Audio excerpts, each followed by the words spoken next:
there we go. And welcome back to another episode of Icewindale, Rime of the Frostmaiden. Last session, the Icewind Trekkers, and what about truckers all managed to work their way through the woods of Lonelywood on a rumor that there was this elven tomb out in the middle of in the woods. But you first lured out the great white moose that's been terrorizing the loggers, and the battle didn't last very long before it was put to sleep, tied up, and then when it came to, you began to question it, and it became very evident that this moose was being told a lot of things from a certain frost druid named Ravison. She's been feeding them this notion that these 10 towns have been overlogging and that they're a blight on the Dale. And sure enough, people are definitely desperate. They're probably getting as much firewood as they can to outlast this winter, but it's perhaps been painted in a more extreme light than what it is. In any case, you decided to try and negotiate with this Ravison yourselves, and so the moose actually agreed to lead you back to the Elven Tomb. When you arrived, you saw that there was some sort of strange altar.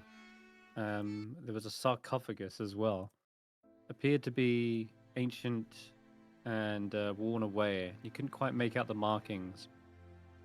But you did ask Ravison, and 607 got to talk with them privately about a great deal of things, and it didn't seem as though they would be swayed in any notion. It turns out Ravison is fueled by revenge for her sister that died to the 10 towners themselves. Now she's hell-bent on making sure that the 10 towns fall and don't make it through this winter. She thinks that Auril is purposefully wiping them out. Else, why else would she cast her rime across the sky every night? She believes that only the strong are going to survive. And even if she herself dies, then so be it. At least she would have honored and worshipped Auril in her own way. Faith also kind of questioned this as to whether this is truly her motive, and saying that no one could possibly know what Auril wants because she's so uncaring, she doesn't even communicate with her acolytes or followers. And maybe there's another reason, and I think you theorized maybe she's stopping something bad from happening, or maybe she's doing it for another reason. You're not sure, but in any case, it wasn't like she was going to be moved or swayed by anything. But she did at least give you a piece of information, a piece of parchment that told you a sequence of symbols that you needed to use as a ritual to open the sarcophagus. And when you did, a ancient elven priestess emerged from the tomb. She looked around as if she recognized this place, but she didn't understand why it was an endless winter, and I think some of you actually spoke Elven, were actually able to communicate with them. Her name is Sana, and she helped Hulla finish the inscription on the archer, which is an artifact that will be used to heal Danica from her madness. After that, she asked what happened to the tomb, because there's this big hole in it, and she said she much wishes to speak with the one who is supposed to be safeguarding the tomb or looking after it in its presence. And that's kind of where we left off. You guys are milling around inside, talking to the animals, and Hulla, you kind of followed Sanar all the way up to perhaps act as translator outside the door. Is there anything anyone wants to do before we go into that? Where are they? Are they up here? Yeah. Oh, well, if they're gonna go talk to them, I'll let them have whatever conversation they're gonna have first before I try. Well, if You you have wanna- something you want to say, you can do that before we go up and talk to the evil lady druid. I'm just wondering if what he did to your idol, if she can do that for me. You mean fix the idol? What Well, what do you have that needs fixing? the the dragon inside me. Is that the right way? I already fixed that for you. Remember? I burned you alive.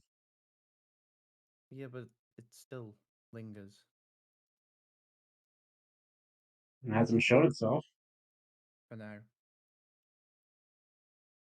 Well, she only fixed the idol. She didn't actually fix Danica.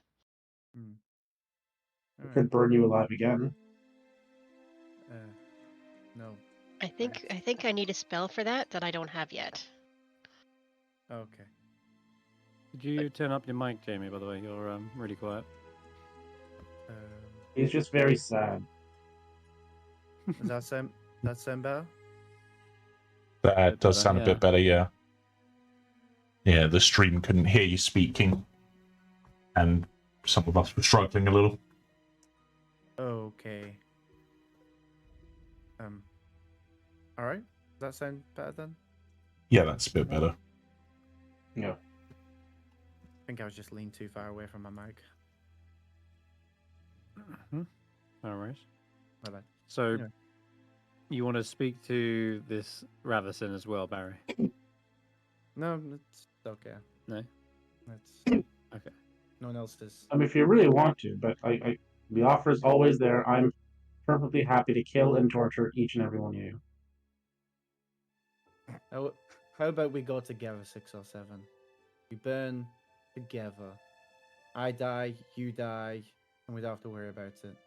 Does that sound good? Do you like that plan?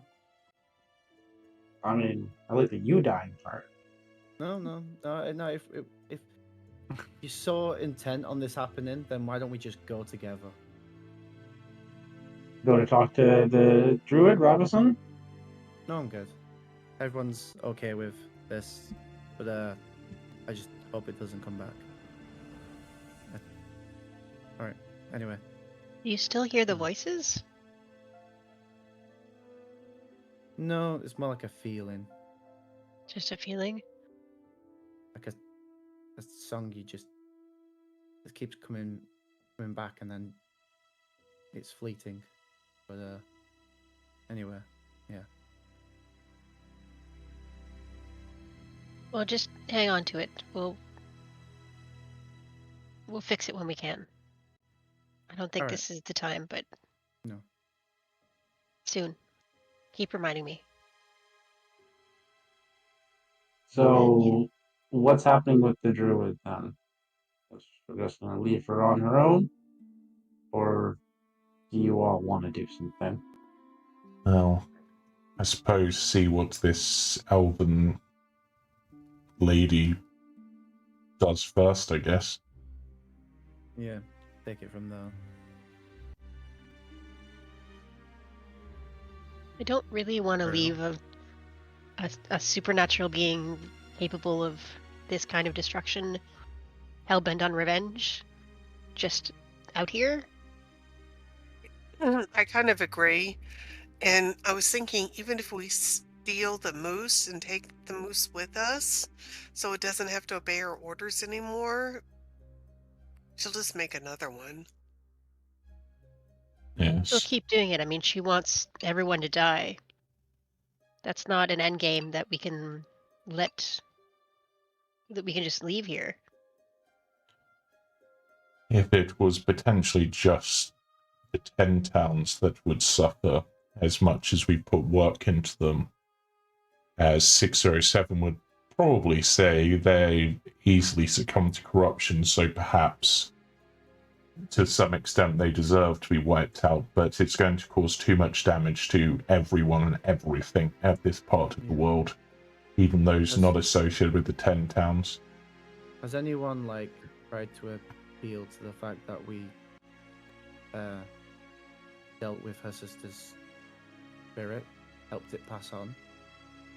Did we? Did we? All right. Isn't that the spirit that was inside the sailor person? Not. It's sailor. The other druid? I thought that her sister was the one who. No, that's actually a good point. Inside your friend, Hulla? In the murderer who was going around murdering people, that was a druid spirit, wasn't it? Mm-hmm. A druid spirit, but I thought that her sister was the one who tried to make friends with the 10 towners and they killed her. That story that they told us? Yes, but then they went for vengeance. Became a vengeful spirit. We did see a spirit appear when we killed the murderer. Yeah, it almost killed me. And then we put that spirit to rest, because we could try to appeal to that we helped her, and also try to appeal to the fact that does she really believe that Auril isn't strong enough to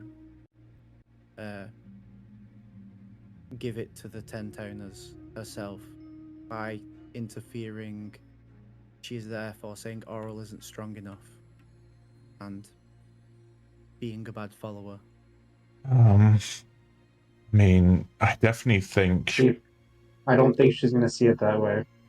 But going for the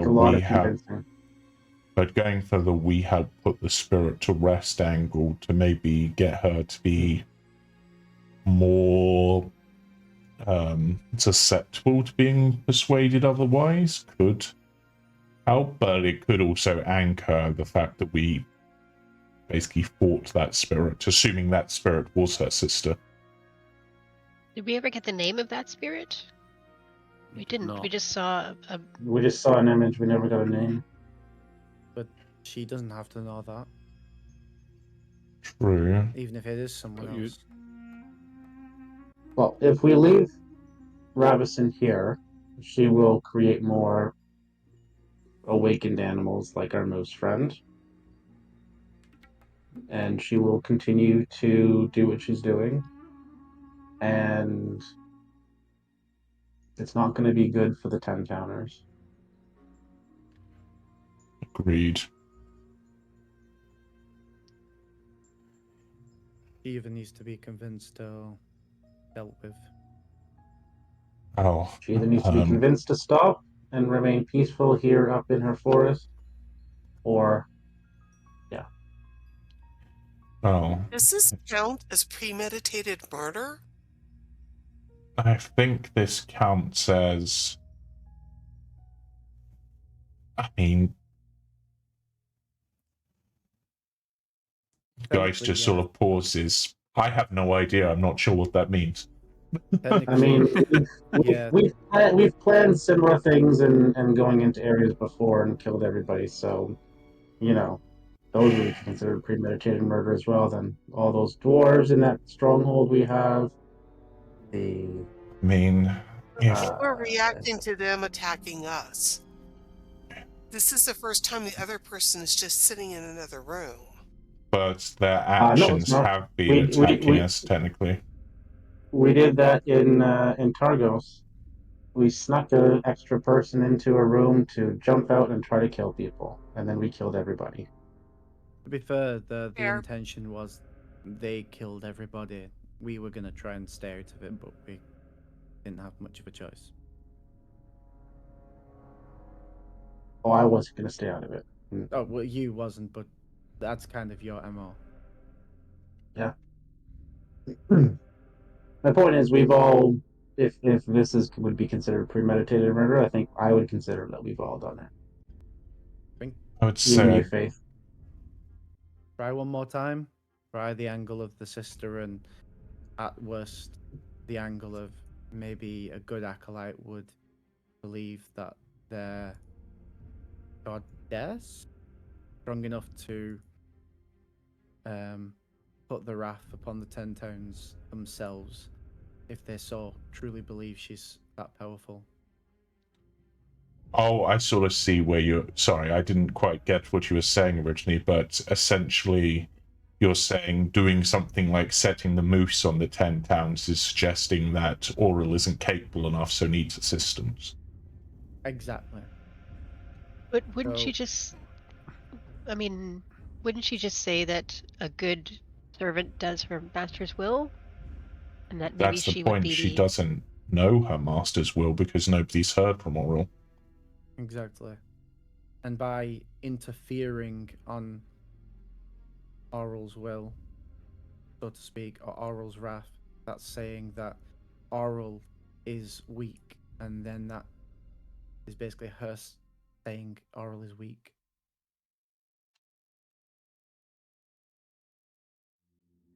I don't think Oral is weak, Faith says. Well, If she really did want to wipe out the 10 towners, she could do that. She's a god. Exactly, but I by think interfering, the 10 towners dying is simply a... Well, it's collateral. A side effect of the true thing that she's trying to do. put it this way, Faith, you're technically a true acolyte of Oral, right? I should hope I am, but How many not even I'm sure. How many 10 towners have you tried to kill in the name of Oral? And None. Exactly. Because why... no one has ever told me to kill them.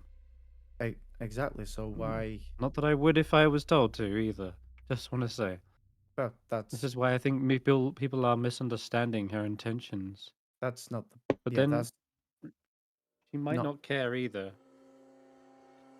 yeah. I That's mean- not quite the point of it. So by Mm. if you were to start killing people, then that would be a way of suggesting that Oral isn't strong enough to do it herself. No. And in finger quotes, make you a bad acolyte. You're I get calling what you're saying, your goddess weak. but Yeah. I think what you're saying, Barry, is it's obvious that she's using this this god angle, this god wants me to do it, as a shield to mask her vengeance, which is her true motivation. She wants revenge on the 10 towners for her sister. Though, if you wanted to argue an Oral angle, you could argue that considering the 10 towners are offering sacrifices to Oral, then by hastening their end, they are technically denying Oral her sacrifices and thus going against her worshippers that way.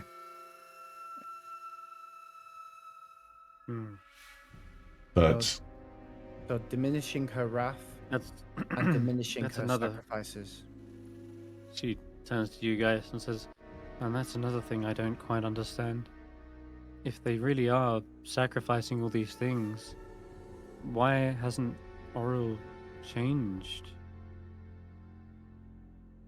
I'm assuming all these sacrifices started after the Rime has started, and yet there's been no sign of change, no abating. The weather has stayed the same, even despite these sacrifices.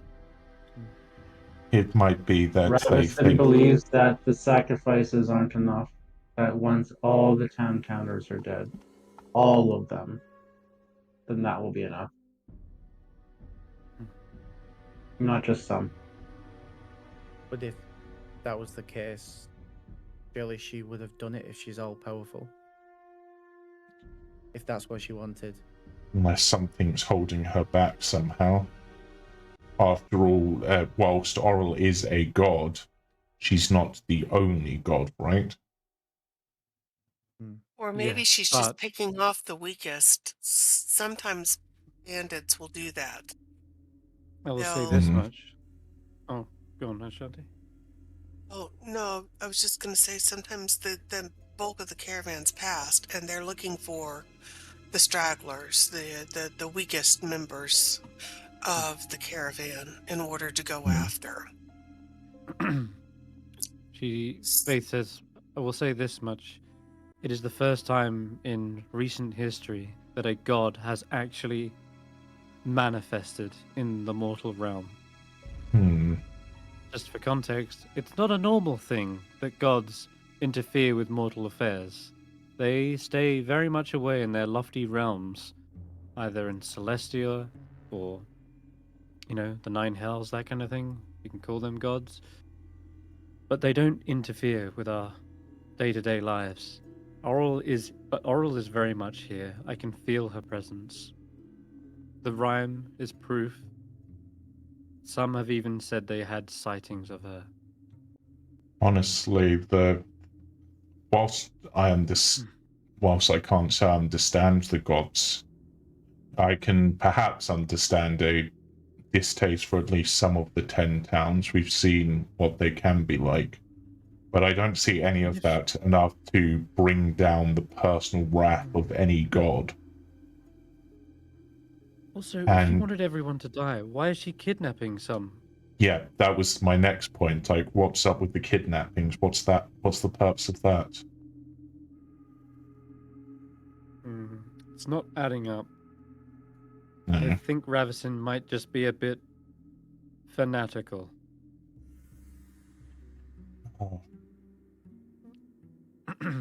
Sometimes you have to know when to put down a rabid dog. The little wolf looks at you, the wolf cub. Tilts his head. I like it, guys. Hey, I'm not rabid yet. No. As I've said, if I start going rabid, you're more than welcome to put me down, but that hasn't happened yet. He's foaming at the mouth. Got him. Yeah. Will it be rabid or slavering in this case? I mean, from my understanding, the creature that would burst out at me would be slavering, but me, I'd be a twitching pile of blood and guts on the floor. So, take that as you will. Still wonder, will the ghosts come out and attack people, or will the ghost then be possessing the slad? It's a good question. I don't know. Would it be an all-powerful ghost slad? Possessed slad? I mean... Yes. Sure. Have a way to prevent that. I think with that conversation coming to its conclusion, we'll jump to Hulla and Sanar, who are at the very end of this elven corridor. You approach the large stone door that is ultimately sealed until Ravison chooses to open it via a moon beam spell. That's how she's been opening it. You are up there with her, Sanar, and you see her turn, and she looks at the wall. It is locked. This passage only opens during a full moon. Well, Ravison's been able to open it somehow. Druids. They used to use a moonbeam spell, but it feels as though in my current state, the divine nature that once ran through my veins has gone cold and dead. I am no longer able to open this myself. Kind of runs her hand along the stone. I'm sorry to hear that. That sounds really tough. I was actually kind of counting on you to open the door.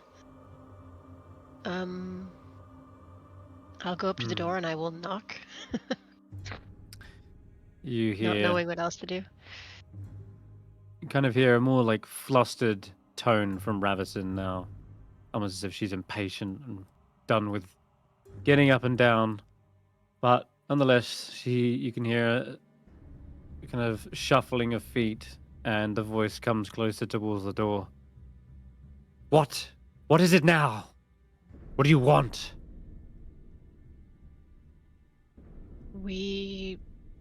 I have someone to meet you. Someone who's been here longer than you have. And might have some say over what goes on here. And who might that be?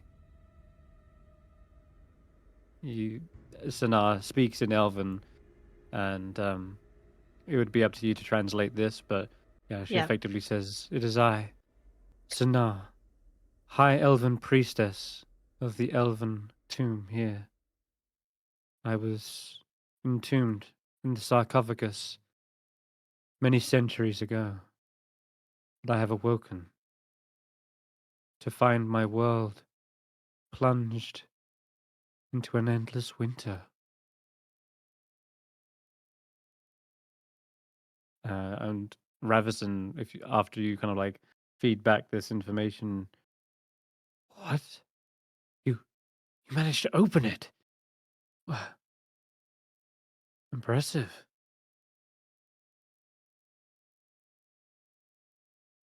I thought all the elven priestesses were simply dead. I did not realize they possessed power to resurrect you once they were opened. Uh, sounds a little bit kind of confused. You can actually hear her head kind of turning as if she's looking back into the room and then looking back at the door again. Will you speak with us?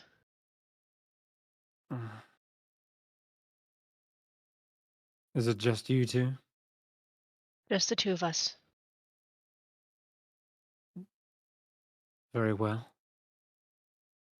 She does cast a light, and the door begins to slide open. She sort of backs away a moment, and the elven priestess enters into the room alongside you, Hulla. She moves away the moonbeam, and it kind of locks again.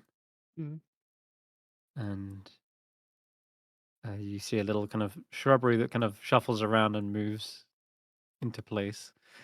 Ravison says, "Greetings. I hope I have not intruded on your tomb here. I merely meant to find a place of shelter and safety. This is simply a temporary stay." Are you So planning to move now, on? this is not my home, but this is at least a place I can keep an eye on the 10 towns from. What with the magic mirror?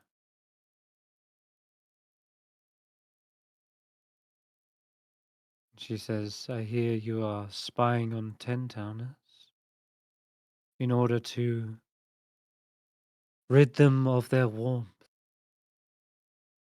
Watch them slowly freeze to death." She slowly begins to glide over towards the sarcophagus, and you see her kind of run her hand over the sarcophagus gently and with like admiration for the fine elven craft. And it makes Ravison look a little uncomfortable and uneasy as she does this.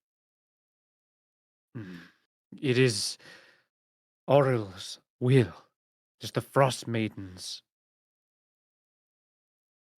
Yes, she's the one who is deemed these greedy 10-towners punishable. be it by death, only if they cannot survive the winter. No one is directly killing them. It is more like a test. And Lady Frostkiss tests us all. Have you spoken to her? Do you know that? My understanding was that no one had spoken to her. No one knows what she wants. She hasn't told anyone, even her own followers. I will tell you what I told your robotic friend out there. And that is that the rhyme is proof enough. Auril is seen every night casting her spell over the sky. That great aurora, that is what keeps this world encased in ice. Why else would she do that? You're just guessing the way everyone else is. And you're wrong. She has killed people directly. She's snatching them up with her owl. So whatever it is you think is going on here, you haven't got the full picture either, do you?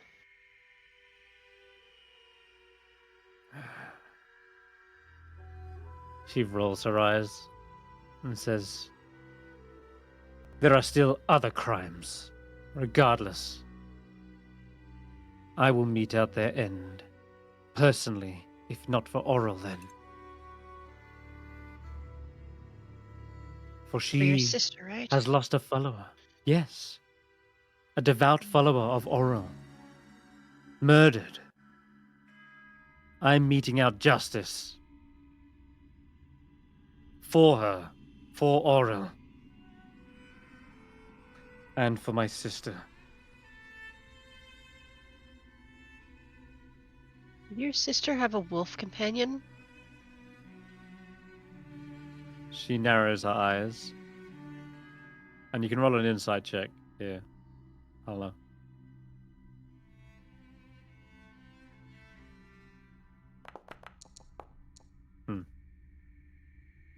She turns her back away from you.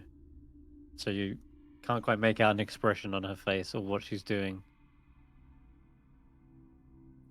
But you do see her kind of lean on the sarcophagus slightly, and she says, yes, she did. She had red hair and carried a scythe. You see a sickle of ice manifest in her own grip, and you can see from her back this long red hair runs down, kind of ragged and unkempt, but it very much has the same kind of color. Yes.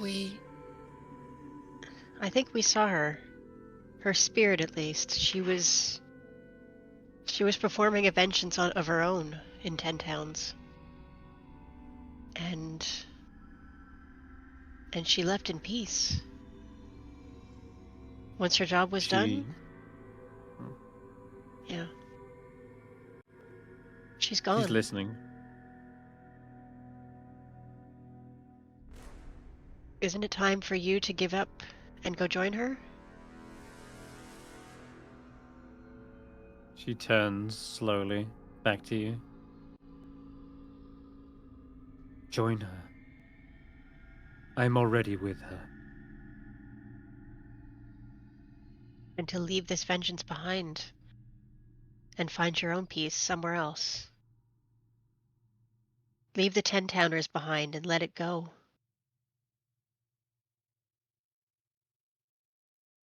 She has clearly got some follow-up questions, but she kind of basically, for the sake of brevity, she asks you how it happened, what the circumstances were surrounding it, and you tell her about how she possessed someone who was killing people who were cheating the lottery, which is again directly almost in service of Auril. So she continued her service even in the afterlife. And after you kind of feed back this information, she looks again back to the sarcophagus. What? I had no idea she was still out there. But if she was still meeting out Oral's will, then I can't give up either, surely. She was. And her job was done. She decided that she'd done enough. Once her job, when she was found out, once it was seen what her job was, what she was doing, she left. And she seemed to have left in peace. Make me a persuasion check, Hulla. With advantage? Because it's true? It's No. true. It's true. But I feel like Ravison is still clearly hostile towards you, towards 10 towns. She doesn't want to see them. She doesn't want to see them flourish, and she wants to see them end. And I feel like, given that it is a kind of a hostile situation, there's also Yeah, it really was a in my tough one. mind a 50. There's really in my mind as well a sort of a 50-50 whether Ravison does move on and finds this peace, or whether she gives into her fanatical nature and just, well, I think you'll find out now. She turns and Wait, says, wait. Ashanti would like to go up to Andy, hmm, and because Hulla's been gone for a while, and say, Andy, find Hulla. And send Andy up to Hulla, hmm, because maybe a cute white fluffy owl that I don't want bred with this other owl next to Andy hmm, might help the situation in terms of showing her that we are hmm. we have animals and we're kind and we're good people. So I'm Um, gonna send Andy up to Hulla. Whoops, it's not letting me go any further. nope. Unfortunately, Andy cannot get into the chamber, which is sealed and locked. Ravison is not allowing anyone to come give backup or potentially surround her in this situation. She's played her cards carefully, and I'm afraid, as Okay.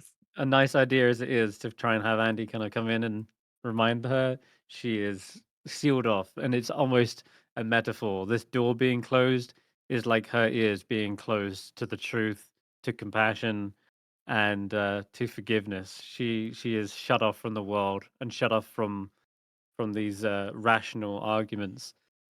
And Ravison turns to you then finally, Hala, and says,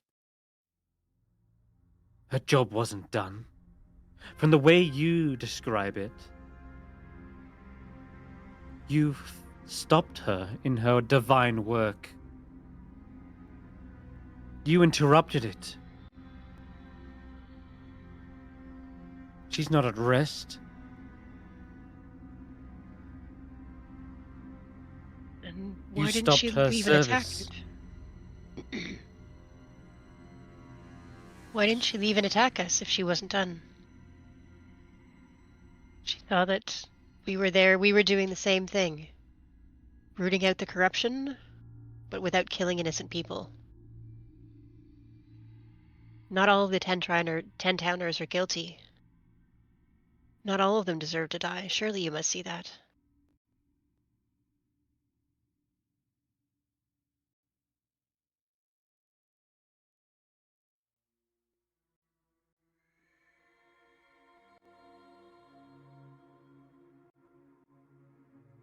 Hello?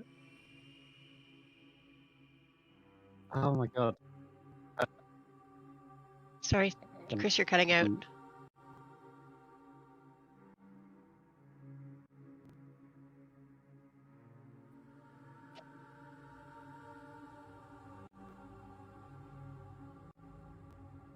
Did anyone hear me?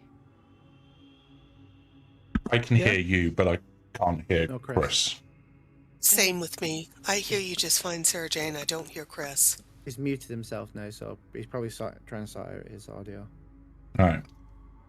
So whilst we're waiting, who do we think of the party 607 is most likely to kill first? Like, because I'm pretty sure he's going to kill at least one of us at one point. He's almost Not killed me. you once, Barry. Not Yeah, me, what- because he likes me. But I'm I Yeah. You very thought about me likable. murdering people. to Are you- be fair, to be Hello? fair, I provoked him, so I True, think it's true. just straight up going to be you guys. I think it's. I I think it's mean, going to be Geist. He's I'm- been really bringing it up a lot. Yeah, but he's what- also brings up hello? you every time. Yeah, we can hear you, Chris, now. Yeah, we can hear you now, Chris. Okay. Yeah. Good. We're just discussing Oh, 607's murdering likelihoods, and Oh, say there's I like honestly two- thought you were talking about me. Like I'm there's about to 2 murder to Hulla or 1. something. There's like I mean, that is also likely. Yeah. I mean, the real annoyance is that she's in a doorway that I don't know if we can open. Hulla's got that's- Yeah. Headphones. I Yeah. tried to send Andy in so that Andy could help, but this. Hulla's got this. Believe in Hulla, and this Yeah, sorry, it's like my headphones keep Moon like Maiden. coming loose or something. All right. We can Sorry, hear you so now. diving back in. Yeah, Hulla, it seems as though you have all the right things to say, and yet she just refuses to listen to them. And Ravison gets kind of like up into your face I'm going to back aggressively. away. Yeah, you're basically up Is- against the door. Or you Is can go this to is this the Sonar. mirror? Is this the mirror? No, Mirror is in the other room Okay. down here, I'm afraid. Okay. But this is more like it's like basically a root. It's kind of extended out from the wall that she's grown out, and then she's kind of added this ambient light to it, almost like a continual flame, but a druid version of it. And no, this is it's just giving enough light in the room so you can see kind of like this pulsing blue. But Sonara's with you. She's not left you yet. But I will say that as she's kind of coming up and into your face, Sonar does get intercepts her basically and comes between you and her, and in Elvish says, Hulla, tell Ravison that should any violence befall this ancient tomb of my ancestors, I will not so easily forgive her. I tell her that. Uh, Translate. This time you can roll an intimidation check, and you can roll with advantage because Sonar is effectively helping you here. That's a lot More better. like it. Yeah. Ravison sees that there's this mummified ancient elf before her, and she obviously is like white knuckled grip, potentially around one of her icicles, and she doesn't strike or attack you. You can see she's clearly emotionally charged in this moment. Says, you're the one who forced her on. She could have done more work. She could have continued serving Oral. That's what she would have wanted. Apparently, it wasn't what she wanted. Don't you see that? She did her job, and she decided it was enough. Oral can look after herself. If nothing else, we've learned that she can use her own powers her own way, and she has no compunction about using them. You fought her spirit. You banished her. Your sister? No, we cleared out her possession of an innocent person. She left on her own. She says, there are no 10-towners that are innocent. Believe it or don't. It was a 10-tanner not a 10-tanner, but someone. I don't know if they were native, but there was someone who had mercy in their hearts, and they were forced to kill, and we were forced to kill them. And that's not bringing any kind of good to the world. That's all that's doing is bringing in more murder, more corruption, fear, destruction. Oral isn't helping anything. I don't know what she's doing. But if her goal is to clear the corruption out of 10 towns, she's just making it worse. People are scared. Like people are. Or is People it- are just Or is she animals. bringing out their true colors? Perhaps Maybe. they were always animals. Perhaps she's proving that, driven to this desperation, they will commit unforgivable sins upon one another. Wouldn't anyone do that in desperation? A wounded animal is the most dangerous animal, and all these people have been hurt for a long time. This isn't their true nature any more than this is yours. He says, sounds like you're covering this up for your own shortcomings. That's why you're defending them, isn't it? I'm not perfect. I know that. But I have choices that these people don't. Or at least I used to. Now I don't know that I'm stuck here. What'll it become of me? With no summer, no sun, no food, no hope? What would become of you if you lost your powers?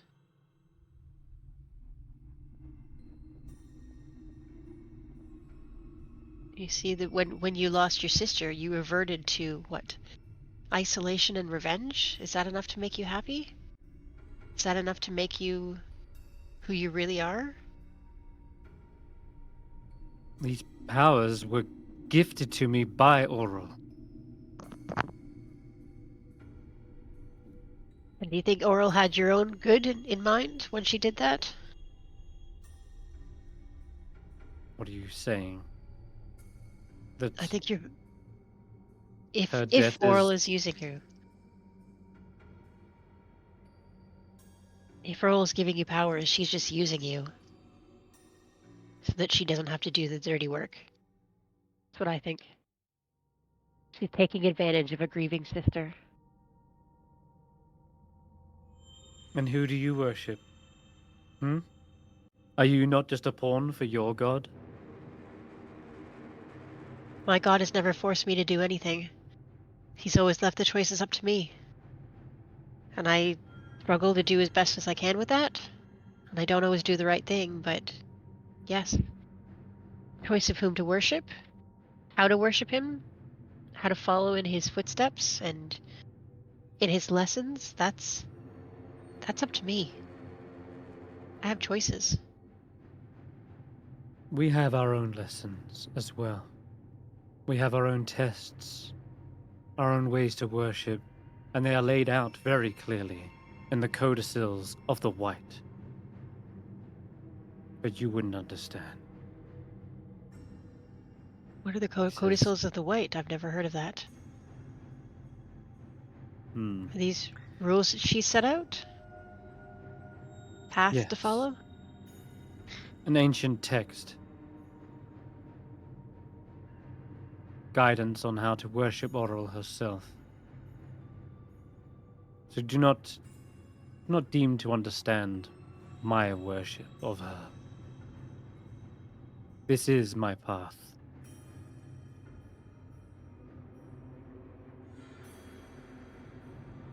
And she looks back to the door and says, go back to your 10-towners, your charcoal chewers, and hold on to the warmth while you can. This winter won't end. I don't even need to raise my hand against you. It's just a matter of time. Will you leave the forest with- alone?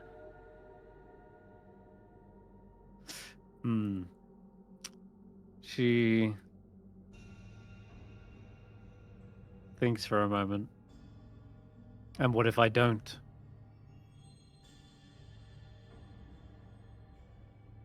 Well, I don't know. Then we'll have to come back, I suppose. Deal with it somehow. I'd have to talk with She the others. See She if they're looks up for back at murder again. Sanar. Mhm. Oh, your priestess doesn't sound like she likes violence. Are you going to punish her too? Hmm? We freed her. Sanar. We've discussed it with her. We'll see what she thinks is necessary.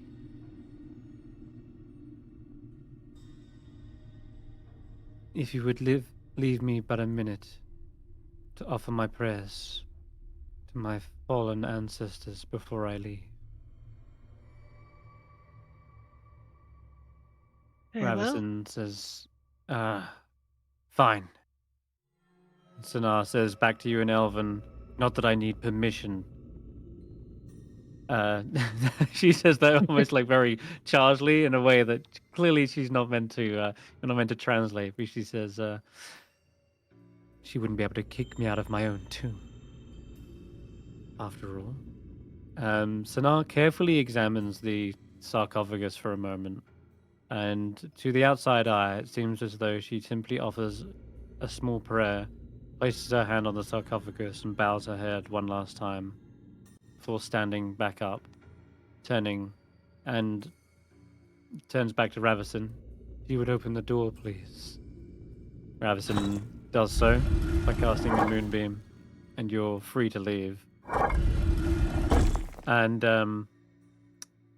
Sanar turns to you immediately as soon as you leave and says, "The sarcophagus, it has been disturbed. The seal is broken." How so? It Do you means think someone has opened it recently. like someone opened yours? No. That sarcophagus was not written with the same necromantic runes. I was laid out there as a failsafe. Should this place be forgotten, or in the event someone needed to contact me, we placed necromancy runes that would raise me from the dead. The others, my sisters here and brethren, they were kept here for their eternal rest. They would not rise should someone open the sarcophagus. You think she was after something? I don't understand. Nor Oh, do by the I. way, everyone, it didn't go well. We didn't convince her of anything much. Sorry. She's still... I told you she was stubborn. Oh, She's very stubborn. You were not wrong. how do we I'm From never Ashanti, wrong. how do we you just hear deal a with her? snore, and there's a cuddle puddle. After lunch and cleaning up afterwards, Ashanti and all the baby animals are in a pile with bits, sound asleep. So you're just hearing a snore from Ashanti. Yeah. So, She says, actually, continuing that same line, because I just remembered a little bit more tidbits. She says, "It is not beyond the dead rising from their tomb, however, but the runes on mine were purposeful. They were there specifically to bring me back in my own state of mind. But should someone open a tomb, not of their own volition or permission, it can cause angry spirits to rise." Oh, that doesn't sound good. Does Hulla translate this, by the way? I'll translate all of this from when we came in, yeah. Then, angry.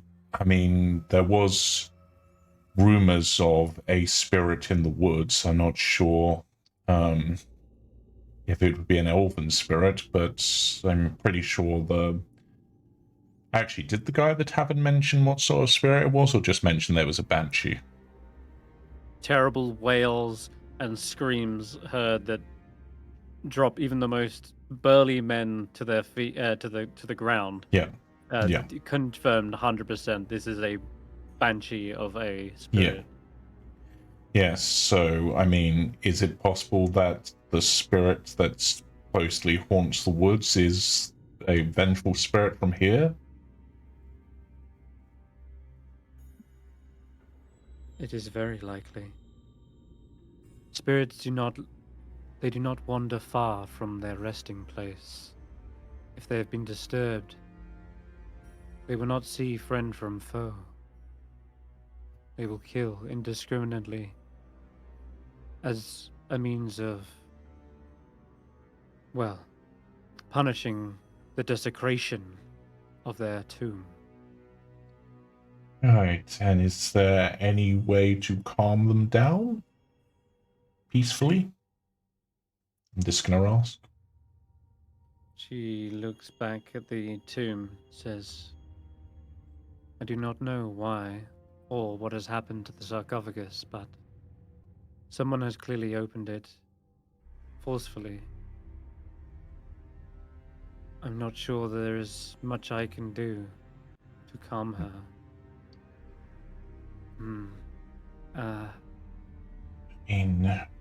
How do we subdue it then? Is there a spell or You hear a voice in your head, guys.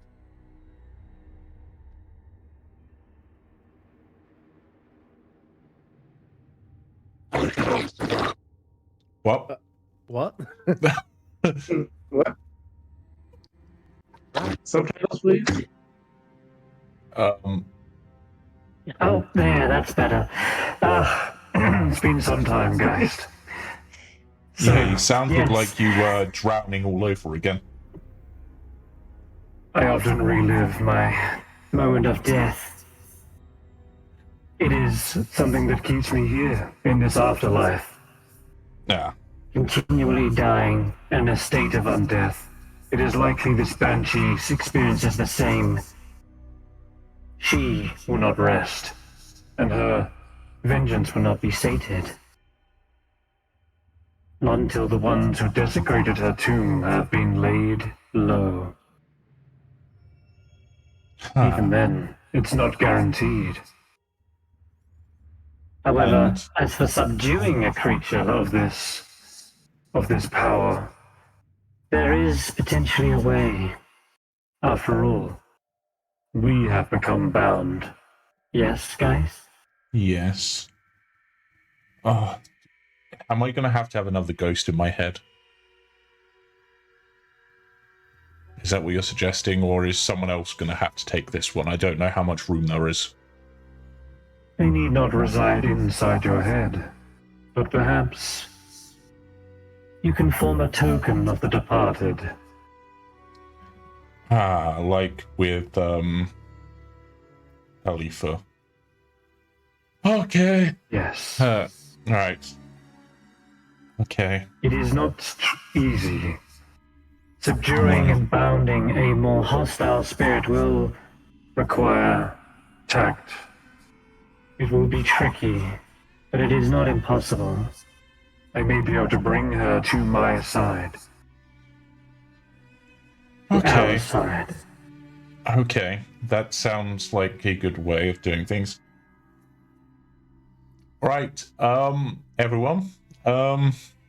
It appears that the ghost in my head thinks that we might be able to subdue this and contain the spirit within something they called a token of the departed, kind of like what I did with Khalifa's spirit. But in this case, because it's hostile, it's going to be harder to do. So We will need to tire her out. We'll need to wear her down, basically. So then I will attempt a bound soul bond. Yep. So if we want to stop the vengeful spirit, and then potentially find out who desecrated the tomb in the first place, so that we can deal with them as well. Because with the soul bond, hopefully we can get that. Then we can go from there, I guess. And honestly, it seems like something that Sonar might want us to do. I don't know. She nods very much. I Right. would be in your debt. We wear down a spirit like that. Well, Just through combat? I guess. I mean, I doubt I'm going to be that initially effective unless I get some really good shots, but for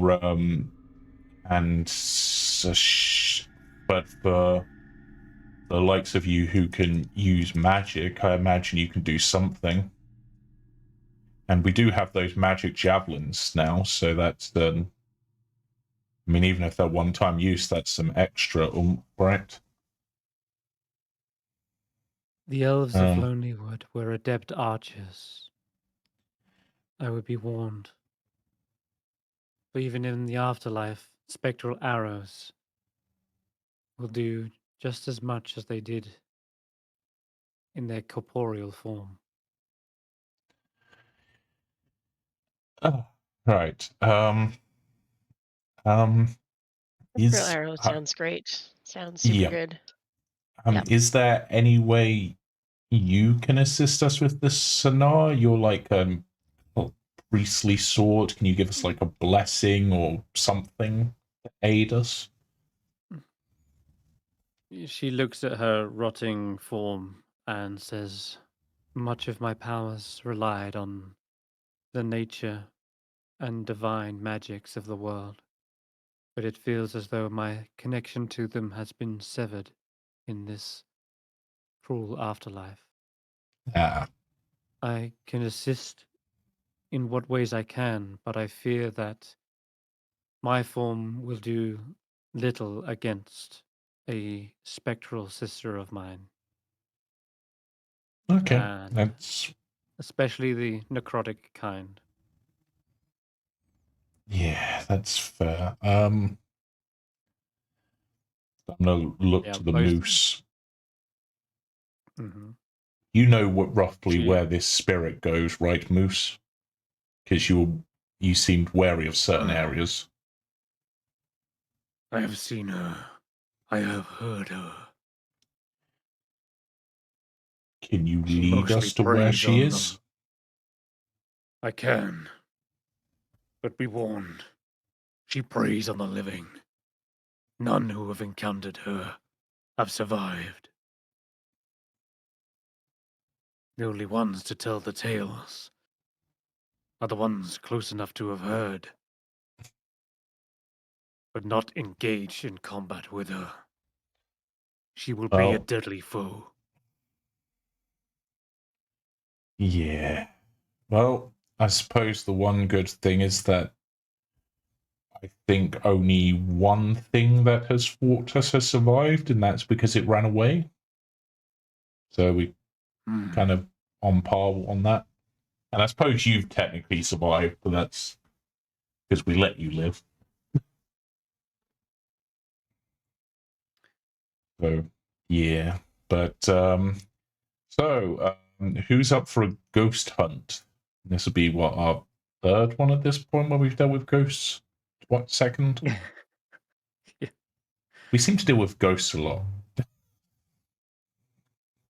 This will be more dreadful than any ghost. Yeah. Well, sort of. Hulla, I'm guessing you're up for this because you're normally with the whole spiritual sort of thing. Yeah, Guys, I mean, I guess she's got to be cleared out if it's okay with Sanan and this is an evil spirit or an uncontrolled spirit or I guess we need to, don't we? I do not wish to jump to conclusions. if you are able to bind this spirit, I would very much be. I would like to ask her who is responsible for desecrating her tomb. What she remembers, perhaps. Once That she's should be- in a more talkative mood. Right. Okay. Could that might be useful. harder. I don't know how we bind a spirit. I don't know if any of us have magics that will do that. Apparently the ghost in my head might be able to. Or I might be able to via the ghost in my I head. have a name. What? You will refer to me as the White Lady. Do you have a shorter name? Like, can I just call you White? Or just Lady? And this... The White Lady. I used to have a name. But that name was for the living. I'm no longer who I was. I'm now an arbiter of vengeance. My other name was not fitting for such a title. It was Becky or something. Yeah, exactly. Barbara doesn't really cut it, does it? Yes, doesn't invoke the same kind of fear in Yeah. the hearts of men. Yeah. Okay, the White Lady, as she's insisting I call her. We've really got to get you a nickname at some point. Like, but whatever. Thinks that through me or me through them can bind this spirit into a token somehow. Not fully sure how that works. Gonna have to sort of go on the fly, but it seems our best option if we want to find out what happened here and be honest, someone disturbing a tomb like this, they've got to have some sort of reason for it, and I'd be curious what it would be. Yeah. So Faith apologies says, I will help you as well, Geist. Excellent. I think making an ally of a elven priestess will be pretty good for us. Yes. Yeah. Sure, why not? We've done crazier things. True. Ashanti? I wake up Ashanti and Oh, yeah. explain to her I what forgot. the situation is. Yeah, just sort of. I forgot Ashanti was asleep for all this. I'm sorry, what? What? What did I miss?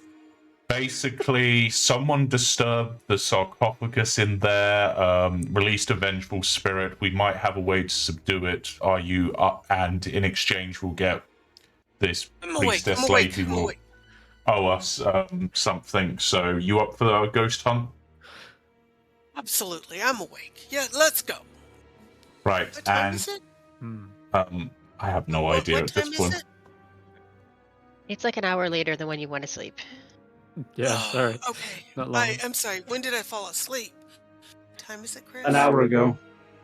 Oh, I think you woke up. No, wait. Did you have? You haven't had a long rest in Lonelywood yet. No, you arrived here after traveling from Tourmaline. Mm-hmm. Yeah, you had a long rest. Went to Lonelywood, so it's probably afternoon. It's not late. Yeah. Are we leaving now? Yeah, I believe so. And Senrith says she will not have traveled far. Okay. And You've got to get up. Lonelywood is her home. This tomb, her resting place. She cannot leave this woods. Okay, so we're gonna deal with a spirit in the woods. Yep. But, what about her? What's our overall goal with the one in the next room? Oh, I'd like to take her down, but she's pretty secure in that room. yeah, it is. So we need a way to open the door. Yeah, Sonara, is there any way that you can open the door? Full moon? We can't. Sorry, who did you ask? No. Sonara. I don't think No, anyone we- here has moonbeam. No. Sonara says, I'm afraid not. Like as I mentioned, my connection to Not the divine yet. and nature magic is severed. We need a druid or a full moon. Either way. So we can Yes, come back or in a the full cleric. moon and try. A cleric can Or cast Moonbeam, can't they? I think only Some certain subclasses, and I Twilight. think technically the Lunar Sorcerer might be able to. Mhm. Oh, that's why Twilight Sorcerer could Oh, do that. yeah. Yeah. Twilight definitely can. And I suppose last of all, mostly because I thought you'd potentially be the most objectionable because there isn't an immediate reward. 607, you up for a ghost hunt? Not really. But whatever. Let's go. Okay. That went easier than I thought it would go. Let's You're a while. You're a while, yeah, from a full moon. There's a new moon in 4-5 days. But yeah, you're like a whole. Yeah. You're like a whole 20 days from a new moon. Yeah. Sorry, from a full moon. My bad. Also, it says we have to come in through that door. Maybe there's like a rooftop entrance or something. There's like a window possibly on the top or something. A I can get window through. in the side of the hill? No. We do have a battering ram if we want to get through the door. We could use the moose as a battering ram. Can we get her out of it? How airtight is the seal around it? Can we just light a fire and smoke her out?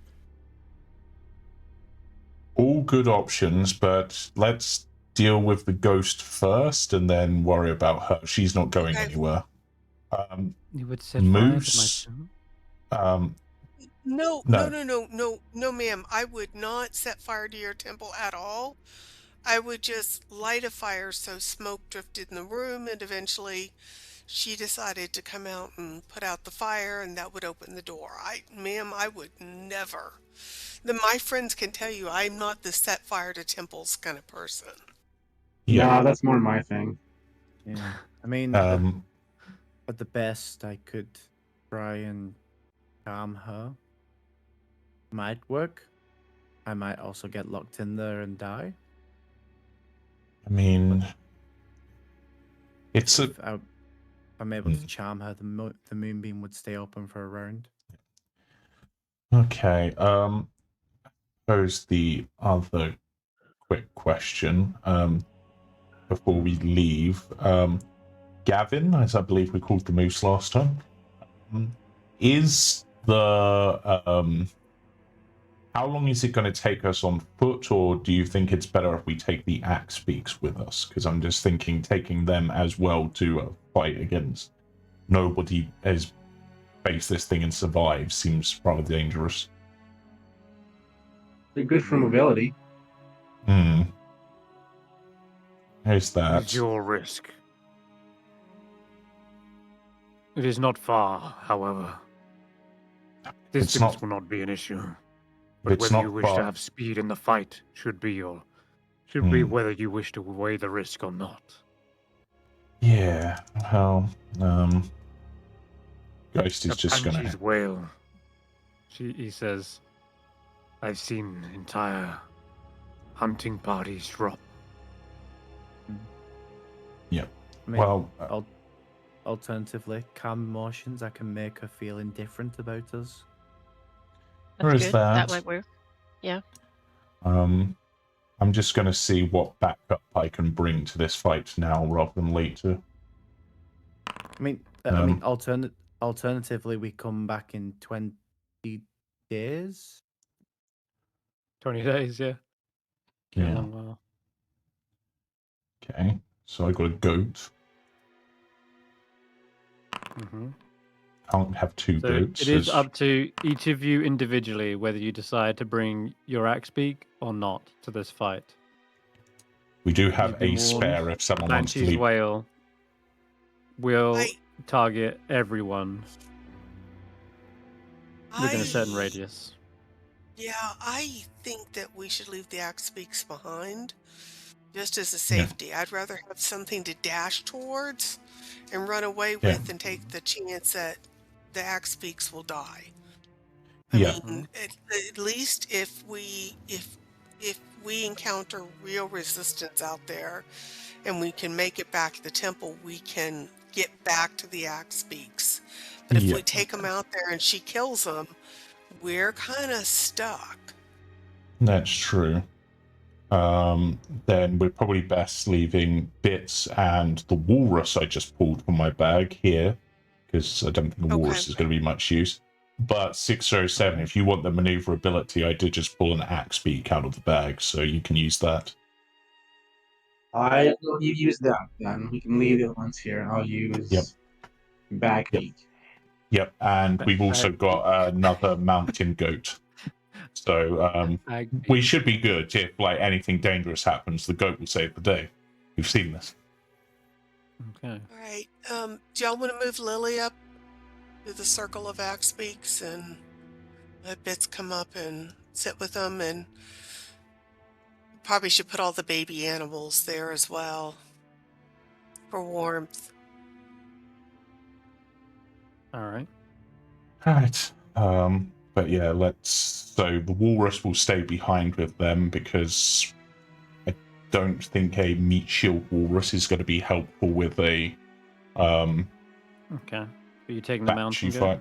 Yeah, I'll take the goat. The goat's the goat. Okay. It saved us once. It might save us again. Oh yeah. In fact, is this the same goat? I don't. That's the thing. I don't know if I'm summoning the same creature each time. How is this goat reacting to me? The goat is seeing things, definitely. It also looks a bit shaky on its legs. I will try to soothe the goat. All right, give me an animal handling check. Soothe the goat. They're still a bit shaken up, but they they did this epic moment. And clearly, it was worth it. But they don't want to do it every day. That's what they're probably showcasing. Don't worry, unless there is a need for it, I'm probably going to keep you on the sort of fringes anyway, goat. I'm not sure how much assistance you'll be, but I want you there as a last resort backup because you're the goat. Okay. And is goat Bits or Andy ghost. coming with? Andy's going to come with me. We're going to have Bits stay and guard the axe beaks and keep the baby animals warm, I guess, for a little while. We can offer them what comfort we can for right now. All right, then. In that case, if you're all set, the awakened moose, Gavin, begins to lead you out into the woods. Any last preparations you can make on the way, or even spells, perhaps, that you want to use just before the fight? I'll drag you to the map as well. Why not? So, your feet crunch in this frozen forest, and What's the you're weather? searching around. The weather? Good question. Let's have a little closer look. It was heavy snow last time. I'm pretty sure it's been heavy snow for a while. I'm like almost certain that in fact, it's going to be more heavy snow. So, keeps on snowing. You're going to be like this for a while by the looks, but it does make it kind of obscured a little bit for most of you who have snow goggles, though. It's not really an issue. But the terrain in this place is already kind of quite difficult. But I think most of you have got snowshoes as well, so not too much of an issue there either. Right? Everyone's got snowshoes, I'm assuming? Yeah, well, I haven't anymore. Yeah. I've got the special boots, the Winterland, so... Yep. Okay, cool. Perfect. Well, in that case, then, you're almost set, I would say, with this kind of environment. The white moose is very cautious as they move around, and they urge you to remain as quiet as possible as you're crunching through the forest. And after a while, you would normally like roll on the random encounter table, but effectively what you're doing is actively seeking them out. So we won't worry too much. In fact, let me just check if there is anything else on the table that we should worry about. Chewingas. I'm going to ask the white moose if there's anything special that attracts the spirit. I mean, does she go for somebody sleeping? Does she go for parties that are awake? Is there something that can lure her in nearer? Yes. Last time, they sent a hunting party in here to hunt me. They didn't even find me before they encountered the Banshee. She's protecting you. Perhaps. Or perhaps she sees me as part of the forest. Wildlife.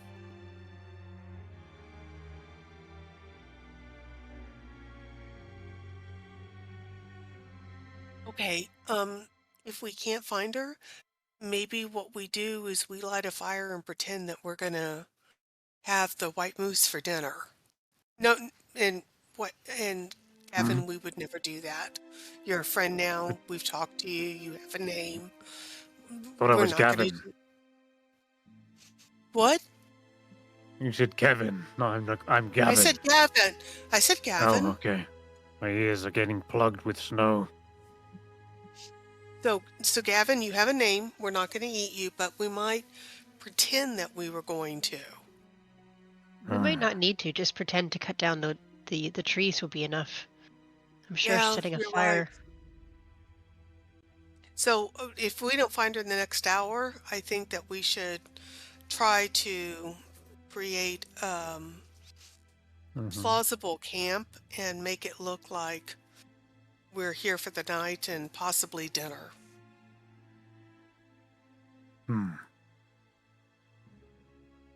Very well. If you believe it will lure her out. But while we're doing this, I will say, Hulla, roll me 2 d20s. 2 d20s. Okay.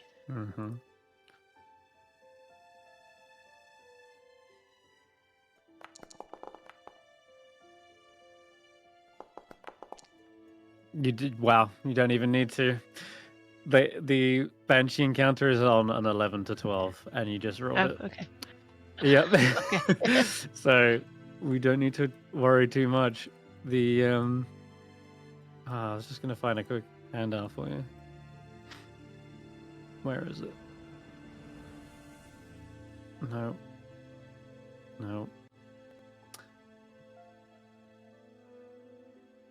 Exploration. Yeah, here we go. Perfect. Yeah, I love this little piece of art for Lonely Wood. This works really well. Can't believe this is what we're actively trying to do. Yeah. Actively trying to encounter the Banshee. Like, it's beautiful artwork. Did it come with the module, or is this some of the artwork you purchased? Yeah. No, this is Lonely Wood's art for sure. I don't know if anyone else has gone against the Banshee before, but fun. Yeah. You know it. Yeah. Oh boy. Okay. If she is screaming, I'm gonna ask everybody. I've never fought one of these before. Is it the scream we worry about? Well, apparently in the case of this one, it's the scream and the fact it might shoot you with spectral arrows. I don't know anything else. Okay. Does anybody have a candle? I have soap. Maybe we could put soap or candle wax in our ears. I was thinking the exact same thing. I also have some soap. I have 5 bars of soap, apparently. 5 bars of soap. Okay, that's a lot of soap. I don't know why I have so much soap. I think I just had excess money when we started and just bought some extra soap. Does anybody have a candle? I don't have a candle. No, I have an oil lantern only. Well, let's see how this goes. Okay. You I continue don't have a candle, no. I have a mystery potion. Let me see if there's anything on. Let's not drink the mystery potion, but I guess I'll cut off little slivers, Ooh. larger slippers No, of I know where we'll have wax. We have a forgery kit in Labrys's bag, apparently. I do not remember where we got that. But a forging kit has sealing wax in it. Perfect. Perfect. Maybe we all get a couple balls of wax and put them in our ears in order to help with the screaming. Yep, I'm in favor of that. Yep. Sounds like a plan to me. Let's wax up, I guess. And then hopefully wax off. Yep. All right. Yep.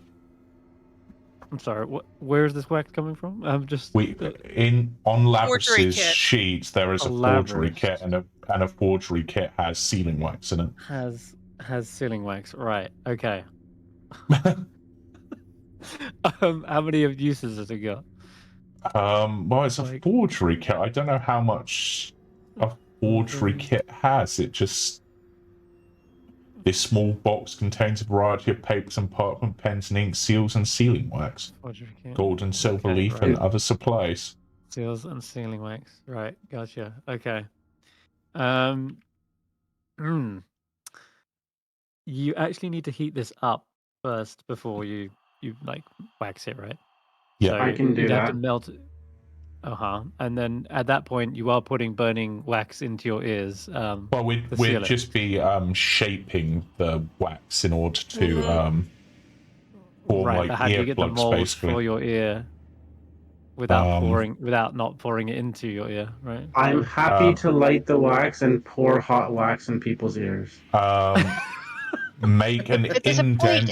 Make an indent of our boiling. ear in the. Make an indent of our ear in the snow. Pour the wax into that, and then. We really don't need to bring it to boiling. We just need to soften it enough we can squish it. Yeah, exactly. There's a midpoint between boiling and frozen. It's not boiling. A sealing wax is like a little candle. Yeah. I mean, so you just need to heat it enough that it's malleable. You don't need to heat it to the point where it's. You light the candle in, and then you drip the wax into people's ears. I think this is workable without burning anybody. Guys, you can give me a survival check to make this work. And depending on your result, will depend on how many people's ears you can plug. Okay. Sure. Let's give this a go. I am going to use my inspiration to re-roll that. All right. 20. Much better. Okay. Good job. You can get 3 people's ears out of all of this. It's not enough to you didn't come fully prepared, right? But you actually have enough wax. You can plug 3 people's ears. Okay. That will probably give them some advantage against a screaming, high-pitched wail sound. Okay. Thinking of our party makeup. 607 doesn't have ears. Yep. I can turn off my audio receivers. No, I can't. Yeah. It'd be really cool if I could. It'd be cool if I could. Ashanti basically has the need to get up close, so it's more likely to be in the range I think of it. Ashanti for sure. Hulla for sure. Hulla and Ashanti for sure. Our healer and our melee combat person. And then Barry, you're someone probably like going to Barry be. who can do magic. Yeah. Let's Barry, Hulla, and Ashanti would probably be the 3 I would go for. I think. Next would be Faith. Good to me. No, after that, but Faith probably going to have you stay back as much as possible as usual. Yes, I agree. I will. In fact, I think Faith should stay where she can see us, but is not up close to the Banshee. I suppose I'll ask Faith and Hulla, I guess, because both clerics. Do you have any sort of magic that can help protect from spirits at all? I have protection from good and evil, which is aberrations, celestials, elementals, fae, fiends, and undead. Okay. Banshee might fit into that one of those categories, I would Yeah. think. Yes. Yep. So And what does So it would so make that them would have disadvantage against all on all attacks against that one target. against one Ah. person, yeah. and give it to one can't be person. frightened. So that's probably a good idea. Maybe do that on one of the people who doesn't have the wax, just so that we've got Yeah. as You many have the people. holy water and or powdered silver and iron. I have everything. So it does require components to consume. Holy water and powdered silver, to yeah. consume. Oh, Holy water or and powdered silver and iron, which the spell consumes. Oh, we've got silver coins. We could probably pound Well, them. I do have a magical components bag. Yeah, so we should be good because Okay, then you're And- okay. I think Yeah. when Yeah. it says, you're just gonna be careful though. Yeah. Whenever something says the spell consumes a component, normally that means you have to have that component. So the most iconic ones are the ones with have a cost. Say like Revivify, they need a diamond's worth, whatever, so much gold. The same with Greater Restoration. You're right though. As long as you have a component pouch for most spells, if it says material component, then that just serves that purpose. But yeah, normally if it's a consumed one, then that will be gone after. You guys, can you make holy water in your downtime as well. I just want to point this out. Anytime you want, you can prepare ceremony, and then over the course of a day, you can basically recast ceremony as many times as you like and bless vials of holy water. So you could have done this at some point. It's not something you would have forgot about necessarily. So we'll let it slide this time. But yeah, It's a just spell so you know that I have prepared often enough that yeah, I would have had the components for it. yeah. anyway, I think Shanti, when you were about to ask me something, Ben? Yes, you feel yourself roughly turned around and manhandled a little bit while I grab one of the +1 javelins out of the container. Yep. I will. I don't. Have you got those on your sheet as well, or do you need us to drag them over? No, I've got it on my sheet. I just need to. I'm just going to grab one. Okay, so I'll So deduct that I've one got it from. at the ready. Yep. Okay. Okay. So yeah, Hulla, if you This want is to all- cast that spell on one of us, I guess, I'm gonna and then I'm gonna cast it on Ashanti. okay, makes No, sense. Okay. We need you as our tank. Yeah. Yeah, particularly So- as it protects from attacks, and most of Yes. us are probably going to be far enough back that we're not getting attacked. Well, but then again, hope not. archery. If you'd like to do target Ashanti and then click that spell, it should Okay. buff them up ready. You wouldn't it happen to says have any extra vials of holy water, would you? Can I say that I do? So for the purposes of this spell, I'm gonna say you've got it, but just be warned, Oops. you would need to have extra. Did you cast it on yourself?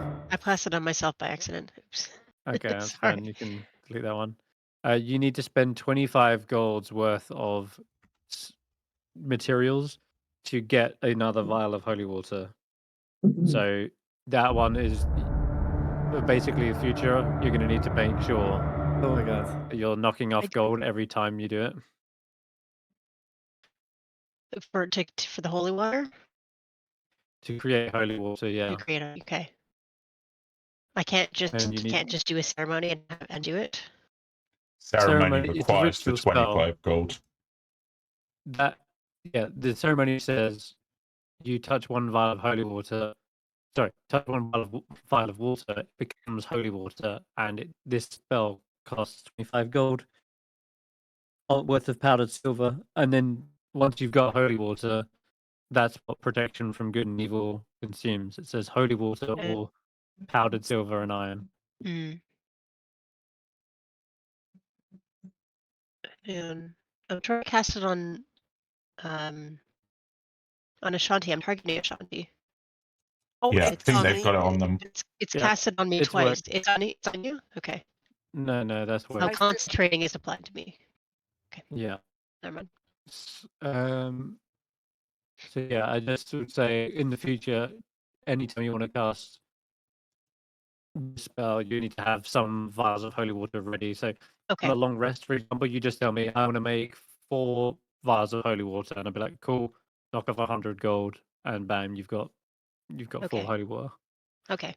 Okay. All right. So everyone's ready. The white moose begins to step cautiously a little bit further. Faith says, I'll take cover down here behind these tree stumps." Yeah. The white moose a little bit closer still. Yeah. Geist is going to be And then following stops. stealthily as possible. Mm-hmm. Yeah, not great. But could be enough. Yeah, all of you can roll stealth if you're trying to remain hidden. So I just realised that lighting is going to be a problem again for this fight. Mm-hmm.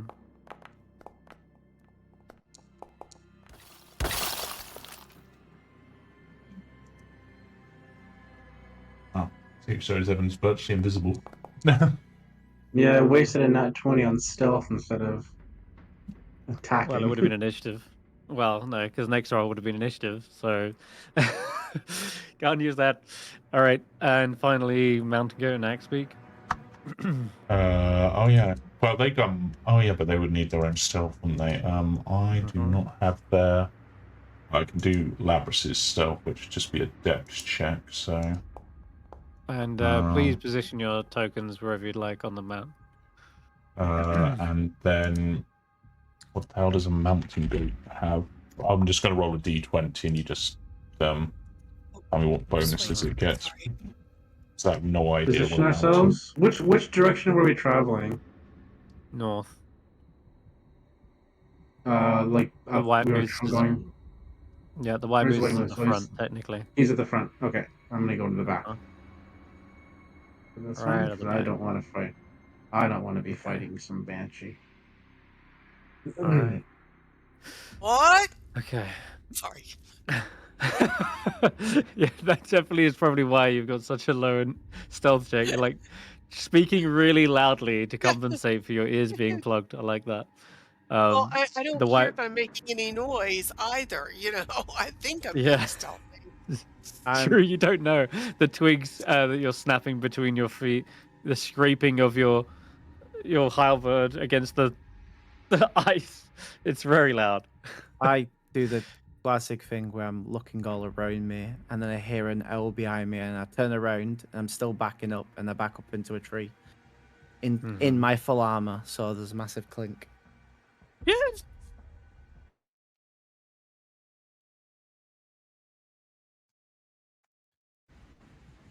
Yeah. The white moose finally comes to a stop, almost as if these animals have a sixth sense.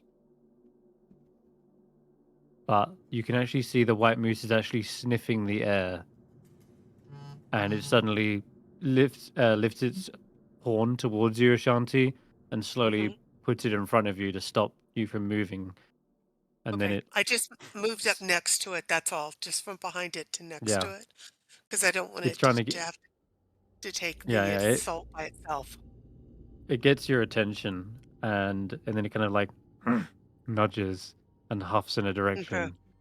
and you see just over yonder, perhaps 60 feet away, because that's the max of your dark vision, you see there is all this heavy snowfall, but amongst the snow, you actually see there are some snowflakes that seem to take a different drifting pattern. They sort of fall away and then back and forth as if like a piece of parchment. And you see it's a darker color, and some of these snowflakes are twizzling down and falling to the ground in great number. As you kind of strain your eyes a little bit closer, you realize those aren't snowflakes, those are leaves, and they seem to be falling in an abundance, as if autumn had just suddenly washed through here and all the pines are just falling away. This is some sort of deathly presence, decaying the trees as they drift through them, making no sound. You see this floating spirit, there is a bow drawn, just ever so slightly, as they begin to scan the forest tree line. They suddenly meet your gaze. Just behind the tree, it suddenly starts to drift away, and you can see their hair is like this mesh of white tendrils that are kind of wafting in this unseen wind. Their clothes are these almost gossamer white curtain, and her limbs are sort of lithe, but there's these kind of almost like white veins that rush all the way up from her wrists to her arms, to her shoulders, and you see her expression begin to change from like this calm hunter to suddenly like this maddened stare, wide eyes, mouth agape. You see her breathing in this again invisible air, and she's about to let out this wail. And I need everyone to roll initiative. And let's see, out of everyone, she is going to. Another natural 20. just to highlight the fact that my attack's going to go super poorly. The So how axe the dice beak work, and but the yes. goat. The axe beak and the goat got my turn, didn't they? So Mm-hmm. And I think Geist and 607 are the only ones who are hidden. Ah. Yeah. So I'm going to just make you guys invisible, because that'll give you advantage on your first attack. Everyone else is pretty much seen. The great white moose as well is probably not going to be up this close. As soon as it kind of notices this drifting pattern of pine needles, they are absolutely going to back up. I will roll sonar on as well, and let's not worry about Bagbeak, Goat, or Drift Globe, Faith, and finally the Banshee. Okay, all right. Yeah, I was So gonna throw my the javelin the moose second I backs saw her. away. Yeah, I figured you would. The white moose begins to back away, and we'll say kind of gets to here as you're about to lean back and throw this thing. Is when suddenly that you see her like breathing and about to wail, but 607, you see out of everything what's happening here. The white moose has backed away. Clearly, they've located the creature. However, you can stay hidden this round. Where is your drift globe, by the way? Just want to know. Have you moved? It's not out yet. It's not out. Oh, is it? Oh, okay. Hold on. Here you go. Put it wherever you'd like. Well, it's attached to me. Oh, all right. There's two now. Hold on. I need to just check something here. You can have it on you if you like. So you're just giving off light, but I don't know how you're hidden when you're like beaming light. It's a miraculous thing.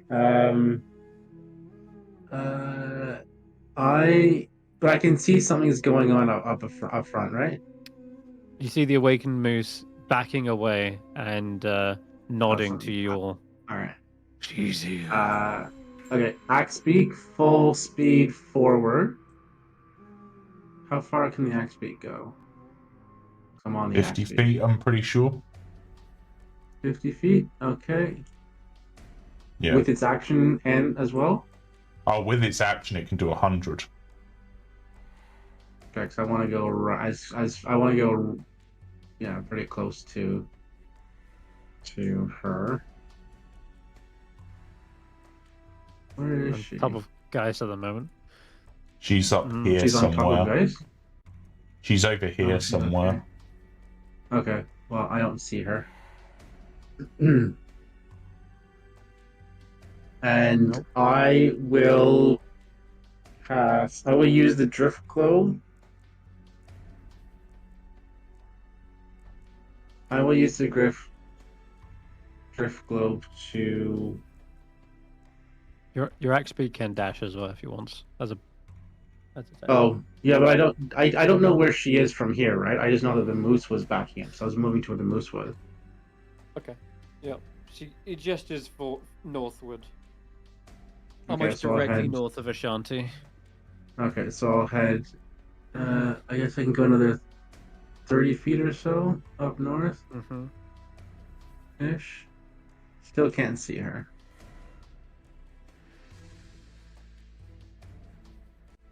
You got another 20 feet of movement on your axe speed, technically. But Do I? Okay. Then I will. Where's 5, 10, 15, 20? Does that get me? Ah, there you are. Okay. And then I will cast, with my Drift Globe, Daylight. By speaking. Daylight.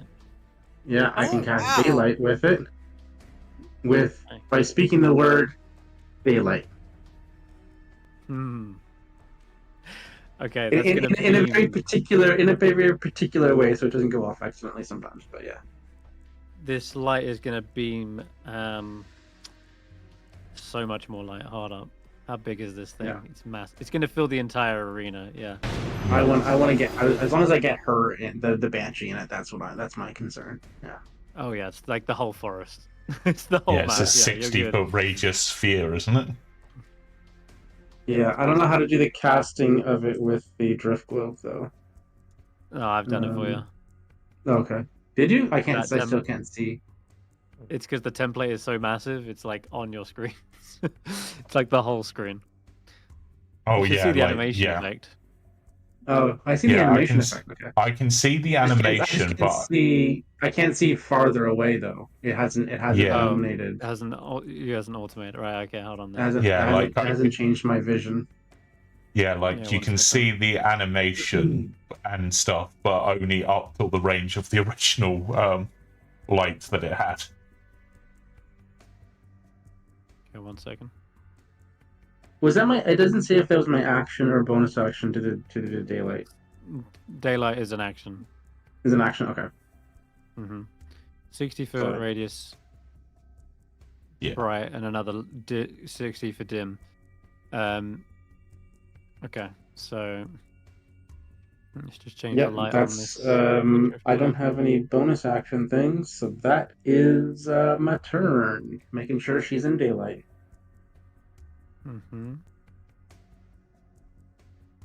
Okay. There we go. There you go. That will light up the entire map. The light color is actually kind of a reddish at this moment, but I might change that considering it is like a daylight, right? It's more going to be like a of an orangey. But anyway, not too fast about that. You do you. As of right now. But, oh my god, I wasn't going to use this map, but I might as well at this point. Go, continue. I'm just babbling on in the background. That's your turn. That's like the end of my turn. Yeah, that's the end of my turn. Okay. Getting her in daylight. Perfect. Hulla, you're up. Okay. I'm gonna move up a little bit so that I can get within range. And the first thing I want to do is cast Spiritual Weapon, so that the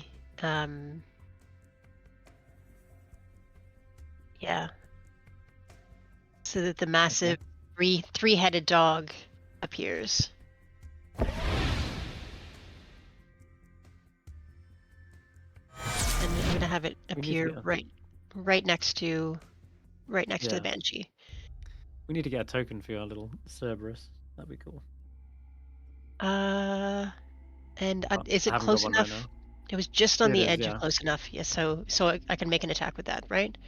You can, yeah. Okay, perfect. If you target them, you should have a feature in your inventory called Summon Spiritual Weapon. It's also yes, I think that's it's right? here. There it is. I just had to find it. Okay, nice. Yay! That will hit. Yep. Force damage. Ooh. Not a lot, but yeah, no. Force Y'all That's are all doing that I can great. do with my one turn because I'm not within range to do anything else. And I don't have any other You got it. spells. Yep. Okay, Geist. Alright, so Geist is going to. Well, this seems like a good time. Right, hold up. I just realized something. So because you just let out a massive light, you can all see it. Basically, everyone can see it. At the start of your turns, I need you to roll me wisdom saving throws. Is That there a means Hulla. range on that effect? Yeah, there is. And you're about. You're lucky. What the crap? You like literally decided to sit just out of range of it. All right, you're good. Never mind. I just thought I'd And I ask. think Hulla started out of range. Yeah, no, Yep. I was thinking, how are you Do I just need to do barely it? 5 feet away? Do I need to do it now as well because I did the light or No, no? you're good. At the start No, of the no, turn. it's at the start. Yeah, don't worry. Okay. You're all good. Never mind. It's just Right, something to in remember which- for next round. Alright, so Geist will yeah, I'm gonna dip out, I guess, this way and fire off a shot with a +1 arrow at her.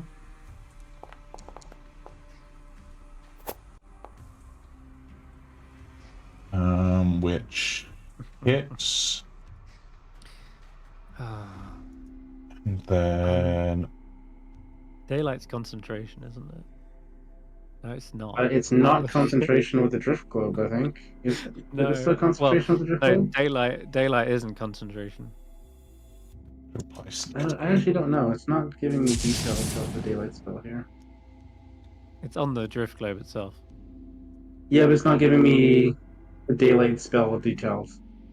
It just says I can cast daylight. No, And you then- click it spellbook. Click its spell book.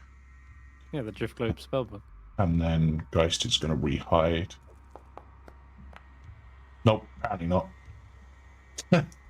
Geist runs into a tree, apparently, whilst trying to hide again. But yeah, that's me. 9 damage with the magical arrow. Not bad. Fucking hell. I feel like there's gonna be some hate coming towards me this combat. I'll say why later on. But anyway, as you light up this drift globe, everyone can see its horrifying visage within 60 feet. Those who are a bit further back, kind of obscured from the trees and all the falling pine needles that it's decaying around her. However, guys, yeah, you get a clean shot. It kind of fires through, and she turns her head, looking around, trying to see where these shots are coming from. And she's definitely located her targets at this point. And so she's going to mobilize this light that's emanating from the drift globe. She seems to like almost hiss at, and her mouth kind of elongates, hyperextends, as though she is about to let out this tremendous wail. And I'm going to move her up. She begins to fly towards, let's sort of like here. Yeah, as she moves, you see her beginning to elevate. She can simply drift off the ground. I would really love to get more people in this. Oh.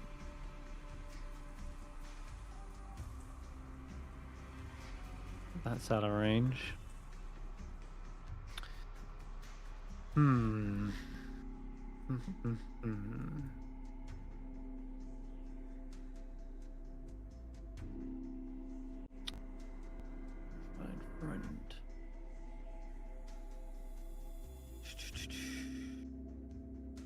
Targets. Just thinking. Okay. So she's going to move 40 feet in total.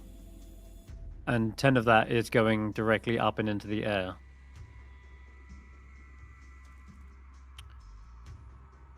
Actually, you know what? We're going to make that 15 feet into the air. We'll move back to here. So she's like directly above you. 607. She definitely clearly is abhorrent in this light. She just sees it, hisses, and fires a shot straight down towards you, 607. The light is clearly off-putting. I don't know why I'm rolling with this, or for some reason it might be. What was it to hit? To With hit would have been a... disadvantage? No, it shouldn't have been. It should have been 18... No. Should have been 20 overall. 19, 20. It's a 20 to hit, yeah. Yeah, that hits. I can't stop that. Okay. Well, no, because it was a straight roll, right? It should have been a straight roll. It's a straight roll, so it's a 20 to hit. Yeah, I can't do anything about. Oh wait, I can. Wait. I can silvery barbs that. Impose disadvantage. Okay. So she has to re-roll another 20, another d20. All right.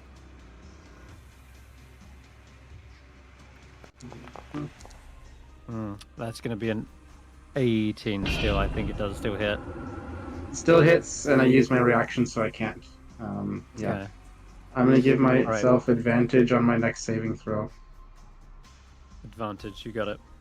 This spectral arrow flies straight through you, and you're waiting for some sort of impact, but the arrow passes straight through, and you feel this cold, ripping sensation out of your back, almost as if your soul has been stuck with the arrow and passes on.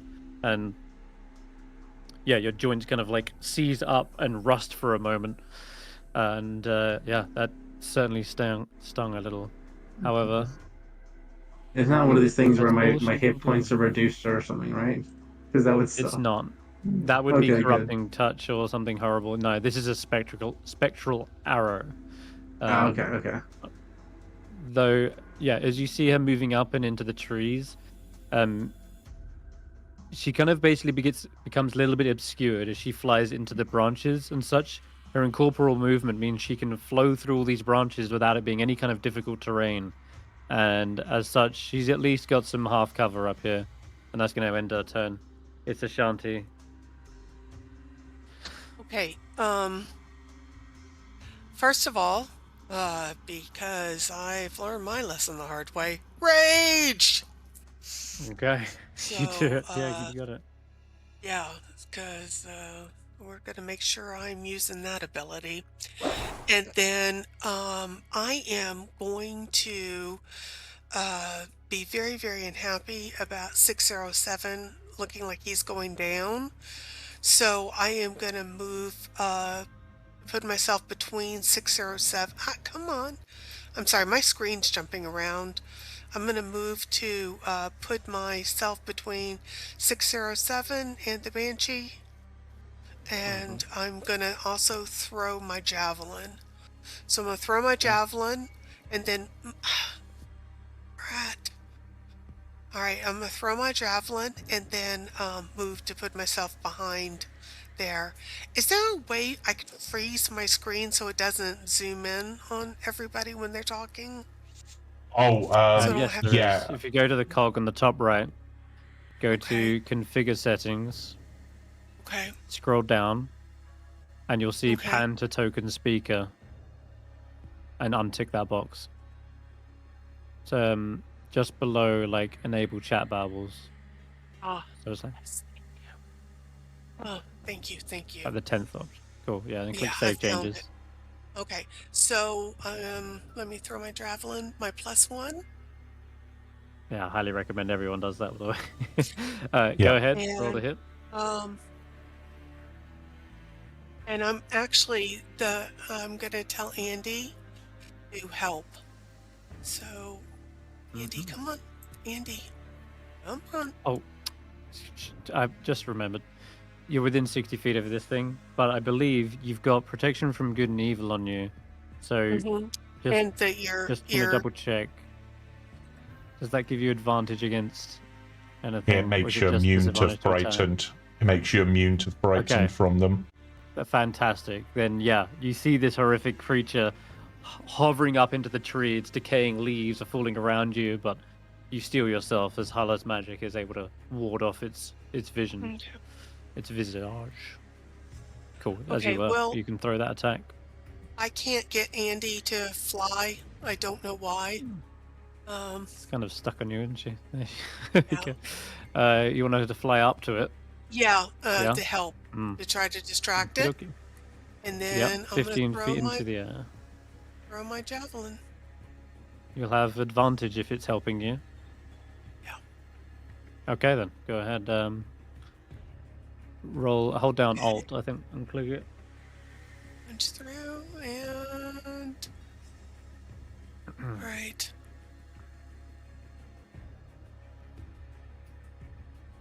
Protection is very good, very useful. Oh, come on.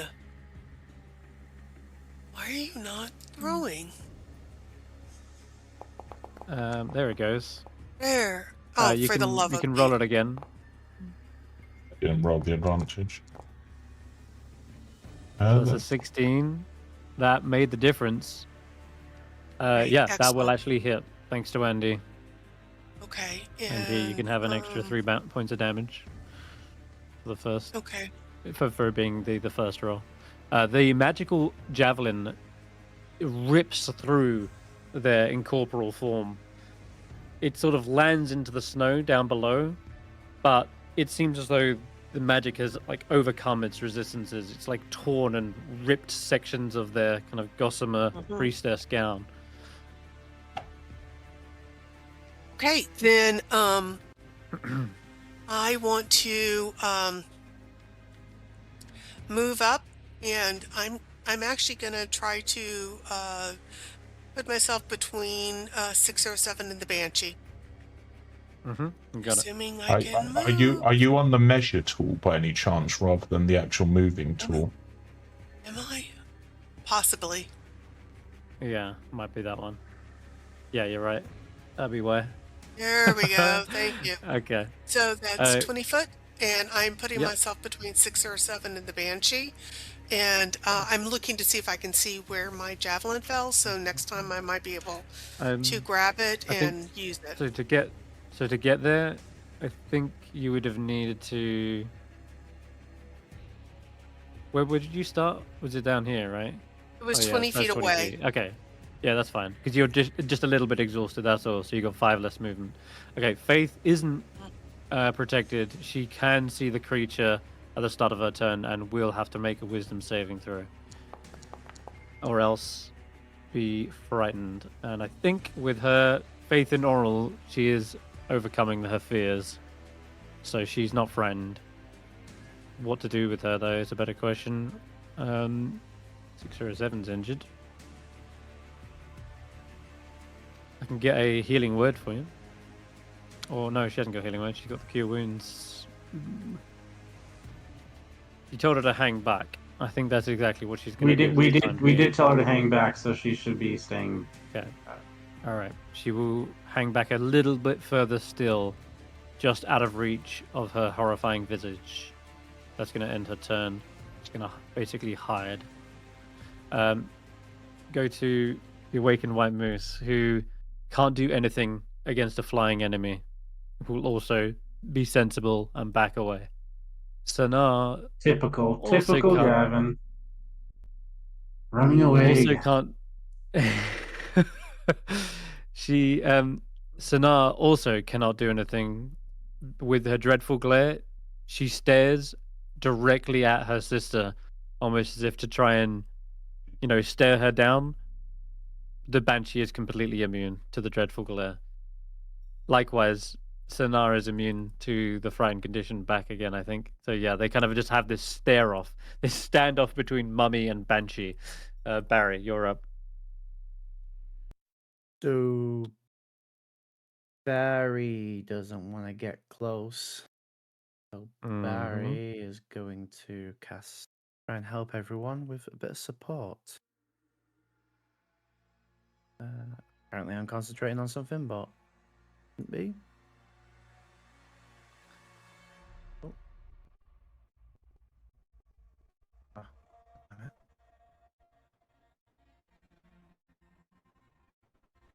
Mine, I didn't. Or is the music lagging?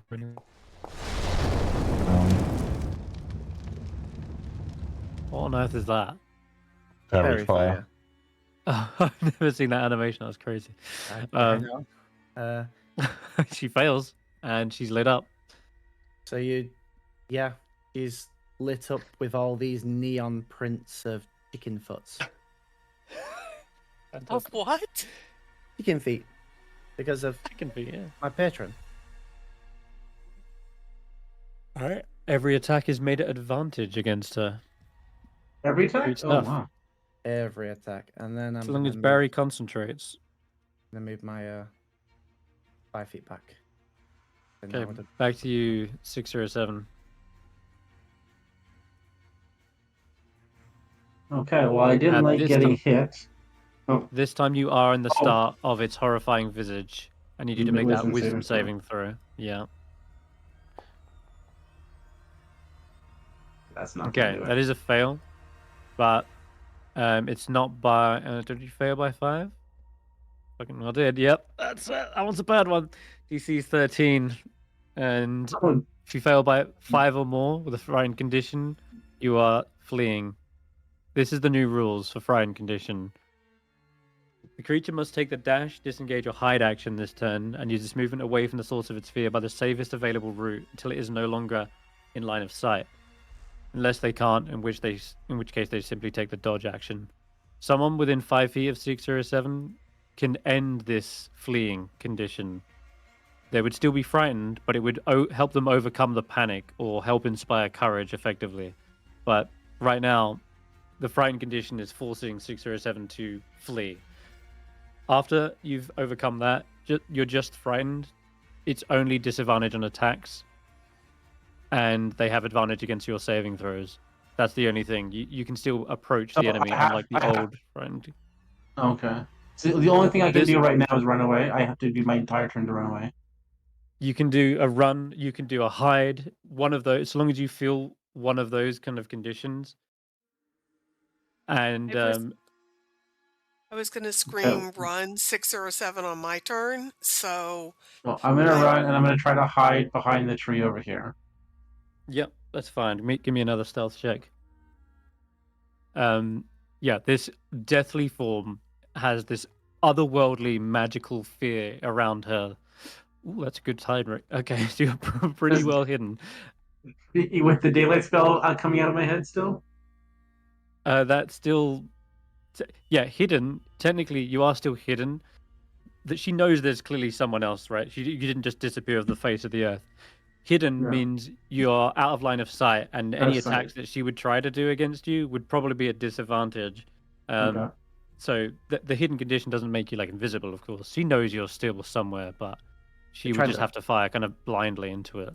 like trying to look into the sun. Is that my entire turn then? Because I have to like movement and use my action to hide. It is, Yeah, I I'm guess so. afraid. And also, I guess Labris is also technically a creature that would have to roll a wisdom save as well. Labris? Who's Labris? I meant Bagbeak. Yeah, the old Bagbeak. So you are frightened, but Bagbeak technically isn't. So what would happen is you'd have to like jump off your axe beak, and you go and run and hide yourself like this. Meanwhile, Bagbeak's kind of looking around a little bit, just like dismayed and bewildered. Okay. So you could have them do something. You could have Bagbeak do something. I don't know what, but it's up to you. They're Can I have Bagbeak? I guess I'll as I'm running away. Can I have Bagbeak go towards Ashanti so that Ashanti can get on Bagbeak if she wants to? Yep. No problem. They'll just Since sit right Ashanti there, was wait right for you. there. Ashanti was right there Okay. anyway. Alrighty. Yeah. Okay. That's my turn. Does it alright. do a wisdom save at the end of my turn now too?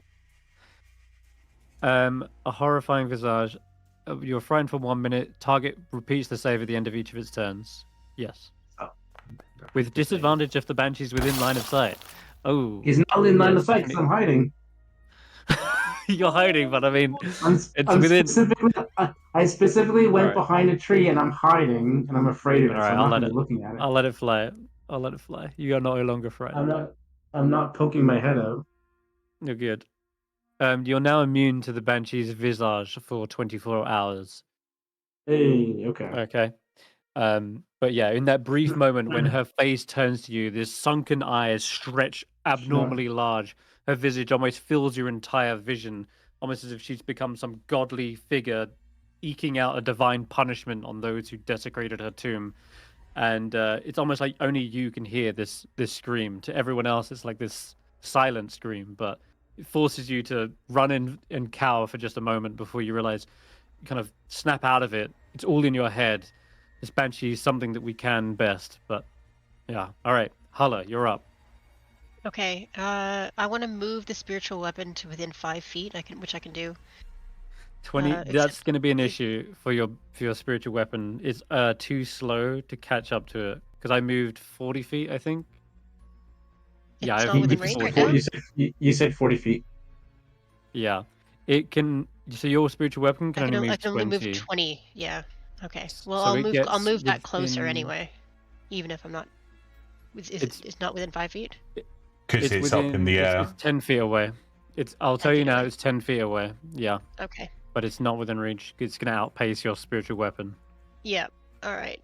I'm gonna move it anyway, just in case the banshee doesn't move. And I guess let's try. I'm at a distance. Oh, do I have to roll a wisdom save now or at the end of my turn? It is at the start of your turn. Yeah, if you can see it. I believe I can. That's a success. Yes. You've dealt with many dead things and spirits before. I've been preparing for this. Yeah, I'm going to toss You're the a cleric guiding of the bolt underworld, right? directly at it. Okay, go for it. And you have advantage, so you can roll a d20. Roll that again, actually, and make sure you're targeting them as well. When you click it, don't consume spell slot. Yeah, I'm targeting it. Okay. Oh, I thought I was. All right, let's try again. Yeah. Okay. Oh my god. Oh my god. That's a hit. 22 points of radiant. Whew, damn. That's gonna burn straight through and leave her wounded. And at this point, Geist, you would absolutely hear in your mind that now is the time. Okay. She's wounded. So, I'm gonna duck behind the tree as well. Sorry. okay. So that I'm not within view. Okay. So We must this get is closer, Geist. Of course we must. Right. Okay. I guess on my turn, I'm going to start with a wisdom saving throw because I'm within range of this. See yourself. We must bind the spirit. Success. Right, and then All right. Geist is. You have a spirit literally inside you. Why would you be afraid of one? Geist is gonna. Okay. Geist sort of goes. How close is close? 30 feet. So okay. So I move within. So I move 30 feet towards it. That's perfect. You're within reach. And okay. This doesn't cost you any action economy. This is more the White Lady doing this.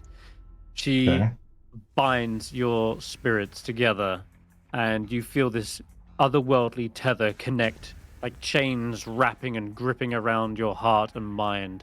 She suddenly locks eyes with you, and you see these ethereal chains kind of lurching up and surrounding her.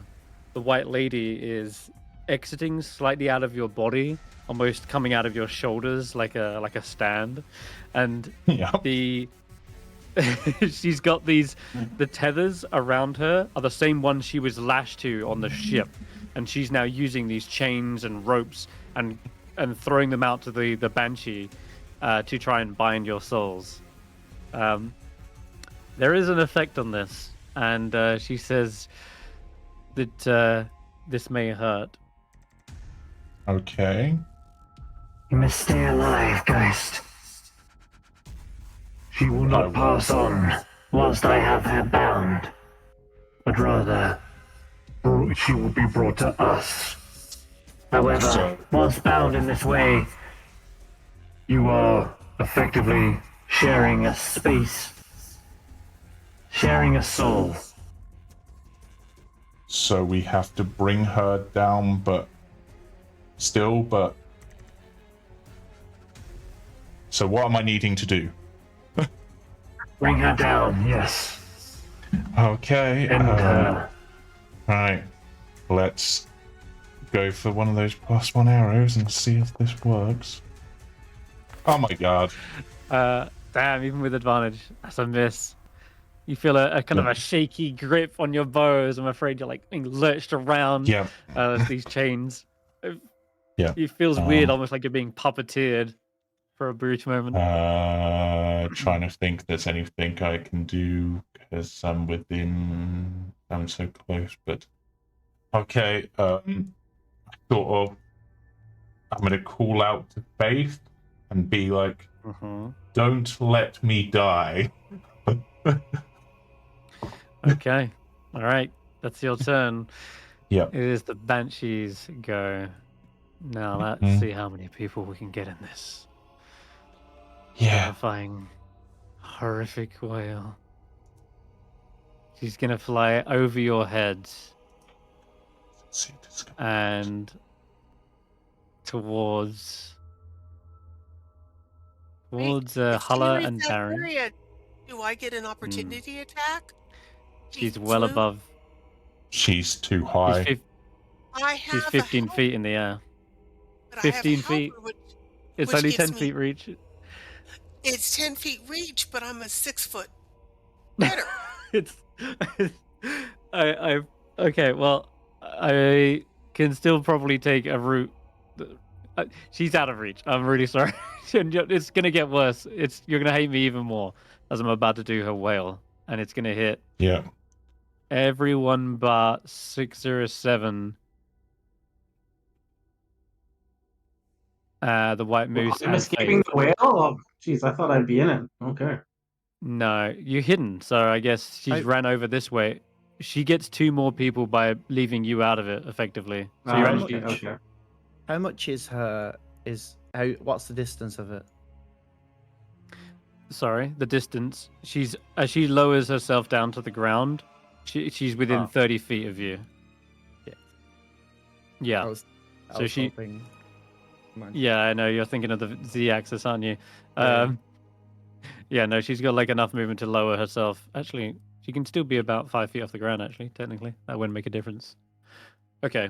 As she reaches this midpoint between everyone, the chain is still very much attached to you, guys, as she kind of warps and spins you around on your feet.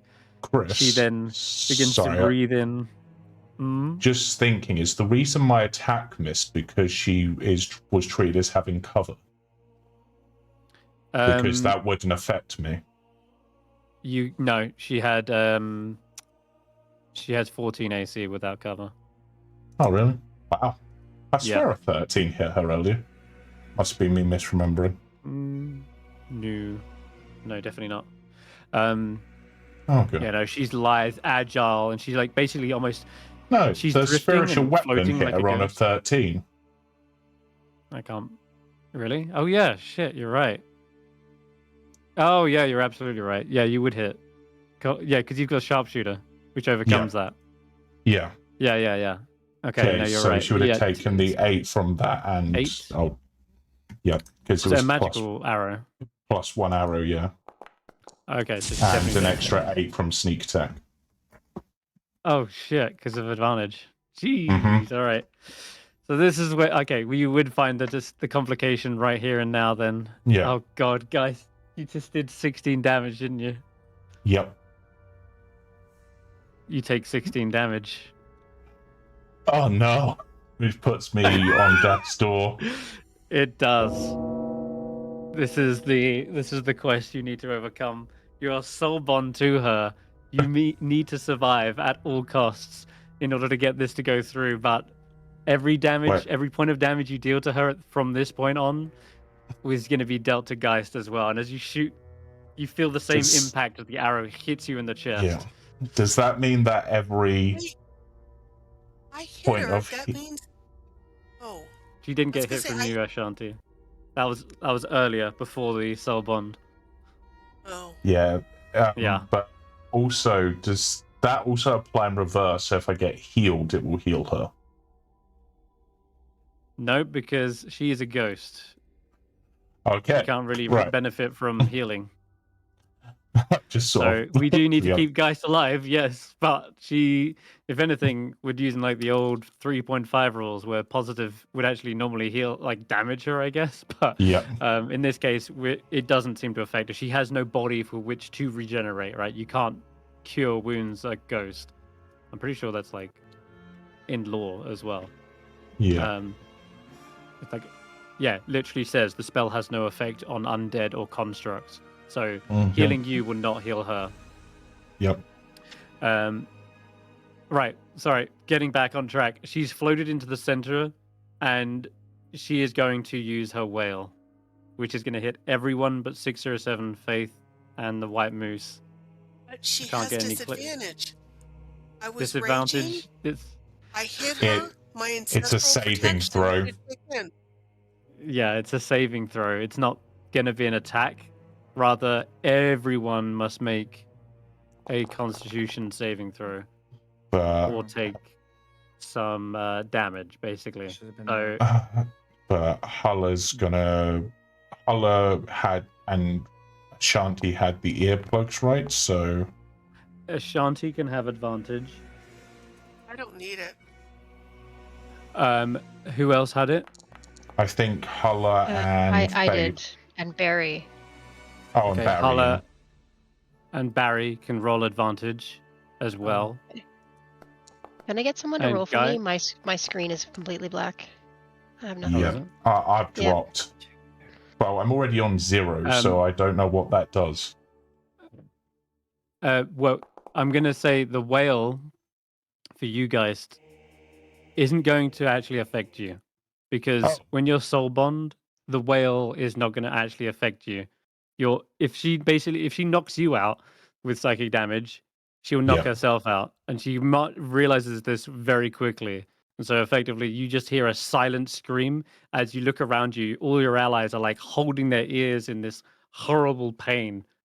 But being soul bond, it's just like you just don't hear anything. It's just as if your own body was screaming something, but you can feel like you can feel air expand in your lungs and then exhale, but to you don't hear anything.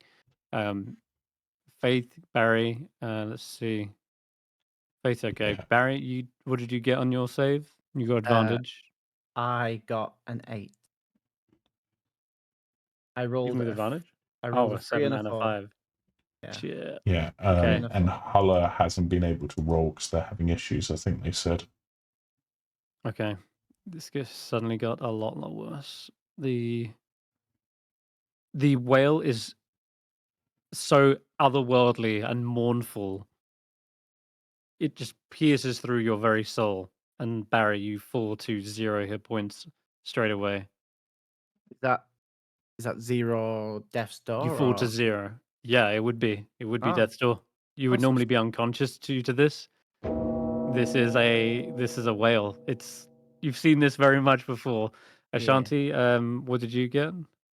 23. You succeed. So instead you take I think I've already rolled the damage, haven't I? Yeah, 9. That's what you rolled. 9. Okay, so you take 9 psychic damage instead. I don't think the rage helps against. Do you want me to roll for you, Hulla? Yes, please. Okay, you got advantage. I rolled a success.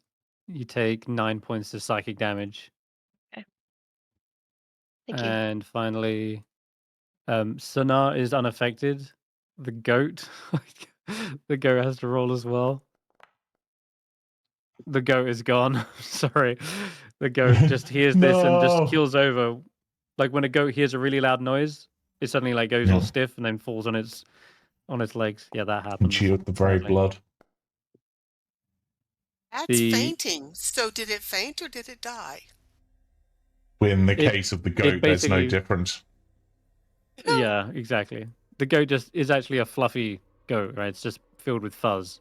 So it just falls over and then puffs into fuzz. I suppose the axe beak also needs to roll, I guess, technically. Yeah. The axe beak's good. Okay, they take 9 points of psychic damage. And then finally, Sana actually does have to roll. She won't drop to 0, but at least I don't think she can.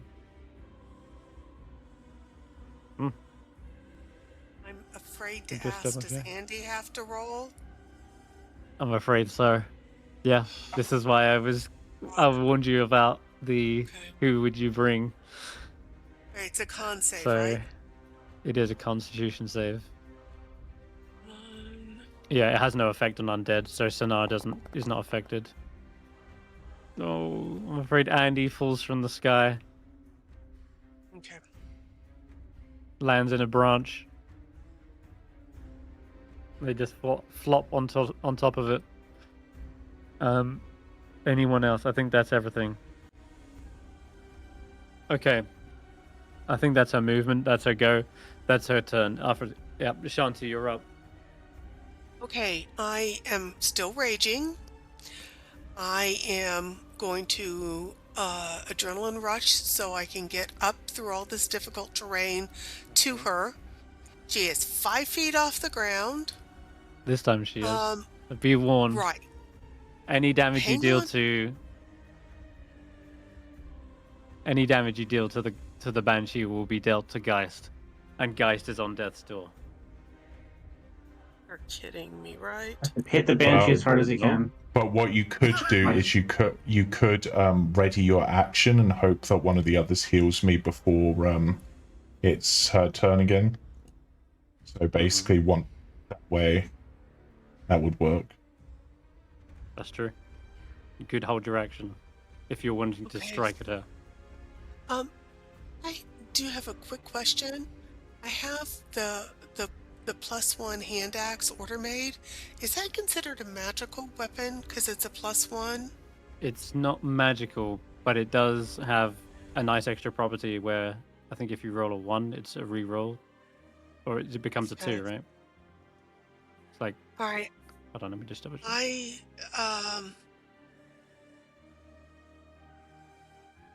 Yeah. I will Oh, it does an extra 2 damage on a crit. That's what it does. But it is not magical, I'm afraid. okay. I will hold my action because I ran right by Geist. I saw what was happening to Geist. I'll be right up to her. And so I can be between her and Geist and be ready to hit her if somebody can heal Geist enough to survive me attacking her. You got it. Faith is up, and she's in line of sight for the horrifying visage. Oh, well, she's already overcome that, I think, though. Yeah. Yeah, she's immune. Okay. Well, I could dash to you guys, or I can heal Barry. Bring Barry up. Heal Barry. Heal Barry. I can okay. get got it. Geist. Are you sure? Yeah, sounds like a good shout. I'm just gonna keep moving back anywhere. All right, guys. Barry, you okay? This thing is screaming in my ears. I can't even hear. The awakened white moose is also gonna have to roll a wisdom save. Yeah, actually passes. All right. Well, then there's no reason why I couldn't just have them charge in. They too will hold their action. So now she can move up and hold her action. Barry, you're up. See her like pleading with her, like, sister, Yeah. please come back to us. Stand up and move 10 feet back. And Have you overcome the No, I need visage yet? Yeah, I need to do the thing. Okay. What is Give me it? a quick Is it wisdom save. wisdom save? I Mm-hmm. mean, You're good. Yeah, no That's- fear on you. I could have done with that roll for the last thing, but yeah. So stand up, move 10 feet back, and I'm gonna hold an Eldritch Blaze You got it. until Until someone's healing, after Hulla. Yeah. guys. Until after Hulla. Okay. 6 or 7. You're hidden. I'm hidden, but I'm no longer frightened. I'm gonna pop out of my hidey hole. Can I see the banshee? She is I think I can see it. hovering. Yeah, she's hovering just 5 feet off the ground. Her form is actually kind of almost half in a tree, like through the trunk almost. And you Okay. see Geist Okay, is on the floor, and he's like holding this spectral arrow shot through his chest, which looks No, very much like his own arrow. that's strange. Okay. Oh, Yes, I don't like he's that. shouting something. Oh my god. I think you can hear the white lady is telling everyone, you know, be careful. She will. Yep. Oh my god. I saw that happening. Oh my god. Yeah, let's just stick with my typical lightning damage. This is 607 right here. Mm-hmm. Do we expect anything less? Nope. I think- Well, Like 607, I don't think knows that he's tethered to her. I don't think he Well- actually realizes that he's just trying to hit. Yeah. Okay, I was about to let you know with the white lady, but she is soulbound to him. I mean, you know as a player, I think, but yeah, this is yep. this is a. God, this I is don't know horrible. what the rules are of this. Okay, you are on death's door. Any damage you would take would incur a roll. You must roll to resist death. It is a DC. Nope. Jesus. Have you got any inspiration? Nope, I used it earlier. Has anyone else got inspiration? Nope. No. Yep. I think I That used is it. That's Geist gone. 607. I do, but 607 would not want to save Geist. Yep. Holy fuck. Oh So God. Holy fuck. You are. Which also means we can't seal away the ghost, because I'm the only one who can do it. Uh-huh. was that they were- it? Kill the That ghost. was exactly Oh. that was exactly the point. You needed Geist alive. Look, I was Mhm. about to literally say it as the white lady to tell everyone like we need to keep Geist alive until the ghost is brought down.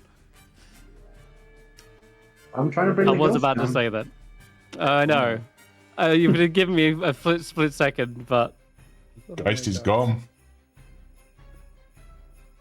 you're I not have- running it back, are you? Okay. Guys, Jesus. This lightning that shocks through you, by the way, is technically resistant.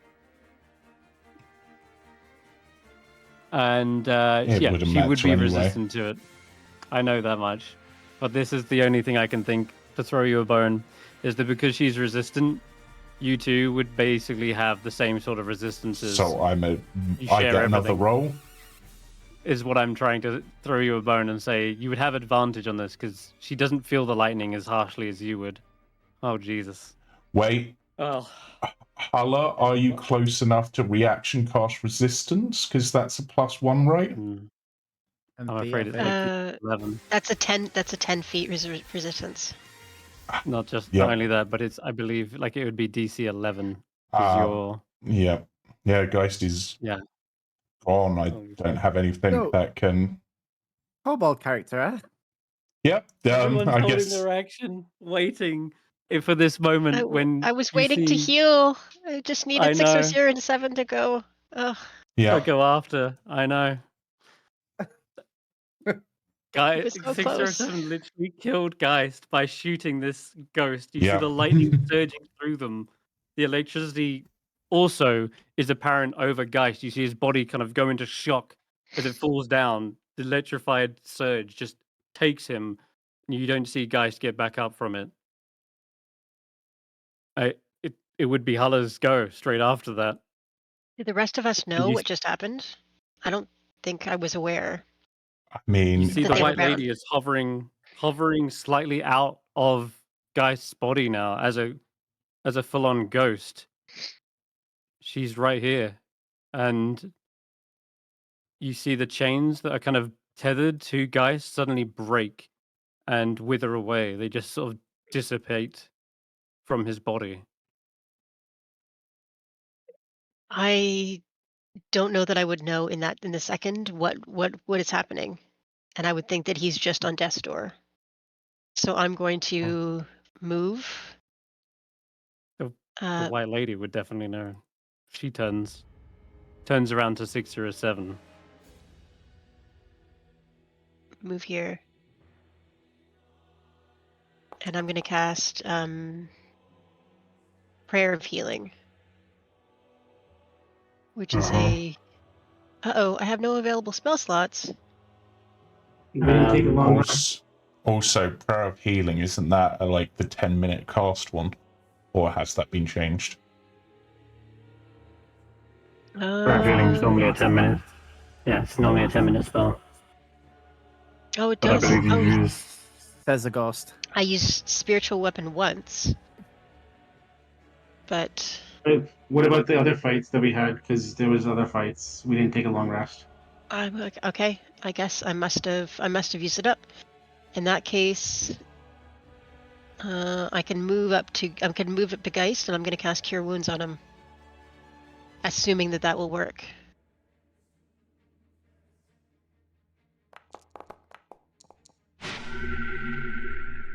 You shoot Geist full of healing as much as you can, finding something in him that is at least accepting the spell.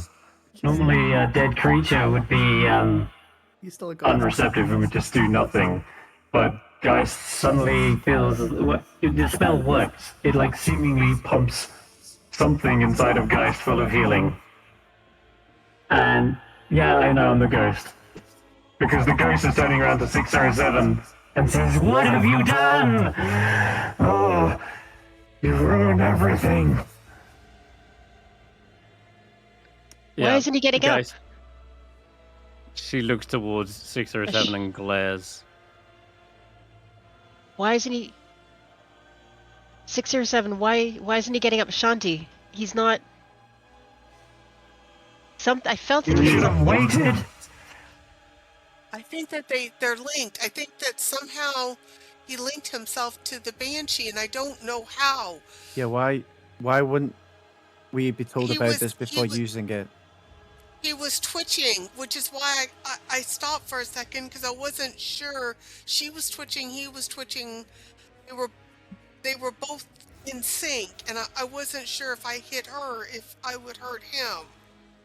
I didn't see any of that. I was hiding behind a tree. White Lady, how do we fix this? Please. We need him. We must first bind the spirits, so we'll deal with this after. Okay. How do I do that? Can you do that? Can you come into me and do that? She can. She will, if you're willing to accept it right now. I offered. I guess it's in the heat of the moment I made the offer. So yeah. All right.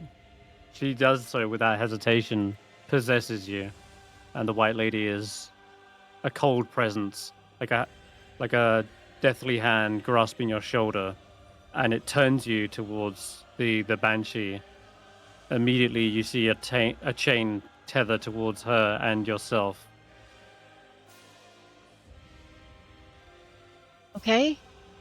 So now how do we? Now finish her. And as at this point, Ashanti, your held action would be able to go off. Okay, can I'm gonna slice, I've got my axes out, so, I'm going to make my primary hand attack. Oh, which probably didn't do crap. Okay, and then my offhand attack. Oh, for the love of Pete. Okay, I need him. Really? Yes. Okay, she's got 12 good. AC. Okay, all right. And that is actually enough. How do you want to finish her?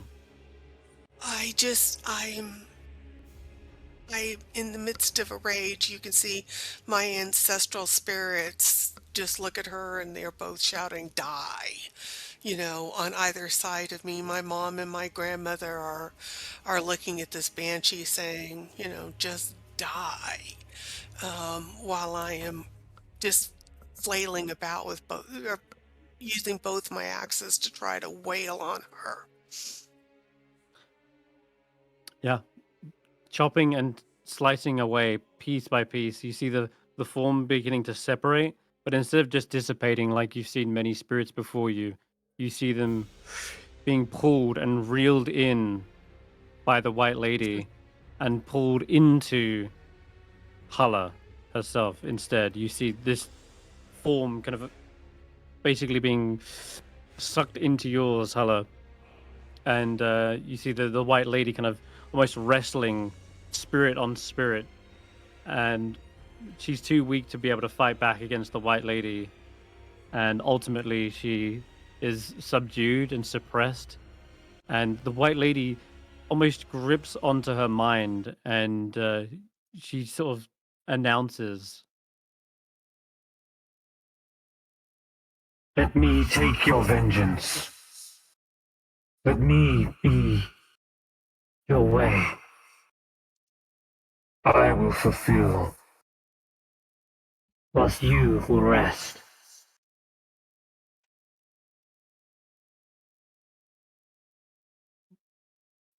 at this point, you see the kind of spirit becalm, and Sanar also kind of rushing over as well and saying, Sister,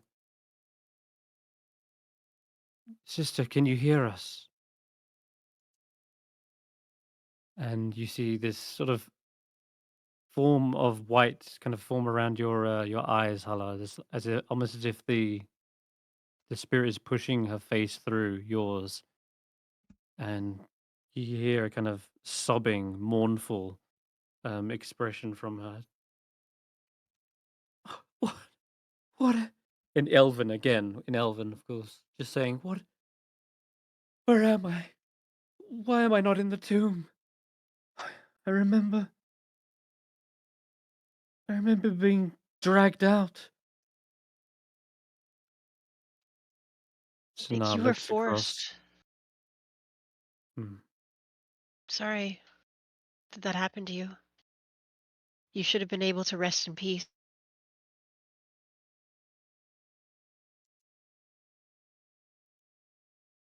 Be. Face.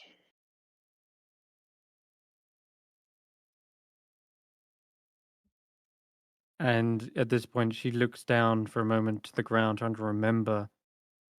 And you hear a, yes, yes, the red-haired druid. She opened the sarcophagus. I remember she pulled my body out of the tomb.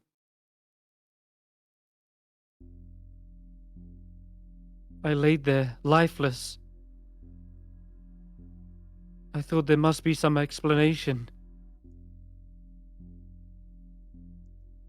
I remember she lowered another body into the tomb. Another woman, like her, red hair, fur clothes. She was not alive. No, it was her sister. She was mourning her sister, but that doesn't mean that she had the right to disturb your rest. What? My body was left out in the clearing, in the forest. And she looks over towards a distant tree line. And Sanar says, It's okay, sister. Be calm. Your vengeance, it need not persist. The White Lady here, she is a force for that now. You may rest. We will see to your tomb is rightfully restored. You just see a kind of a nod. Thank you. Thank you, Sanar. At this, you see Sonar kind of kneel down next to Geist's body, and yeah, well, we did complete the quest to bind the spirit, but Hulla, feels as though you are now the vessel for this. You look down at Geist, and he's still not moving. And you feel an overwhelming sense of vengeance directed towards 607. This isn't perhaps your emotion, but this might be something urging you from the White Lady. You don't have to act on these emotions. It's just something that now persists within you. You can almost tap into her emotions and feel what she's thinking. And in this moment, she doesn't like 607. You can tell that much.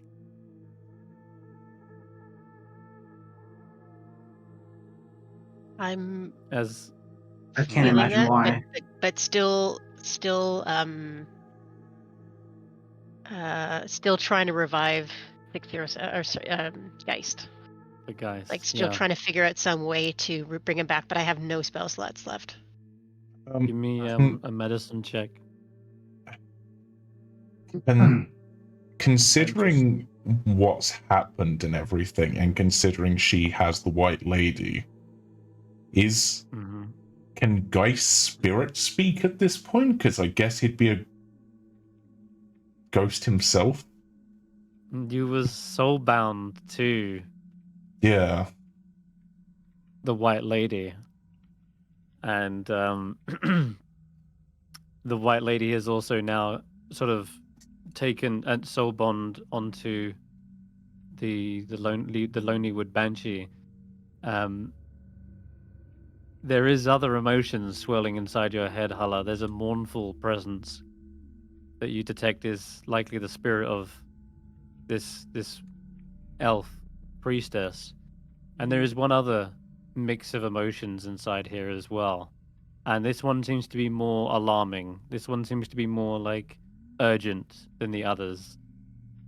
And as you hear the White Lady kind of her voice kind of becoming more and more muffled, there is one that rises to the surface. And Geist, what do you say?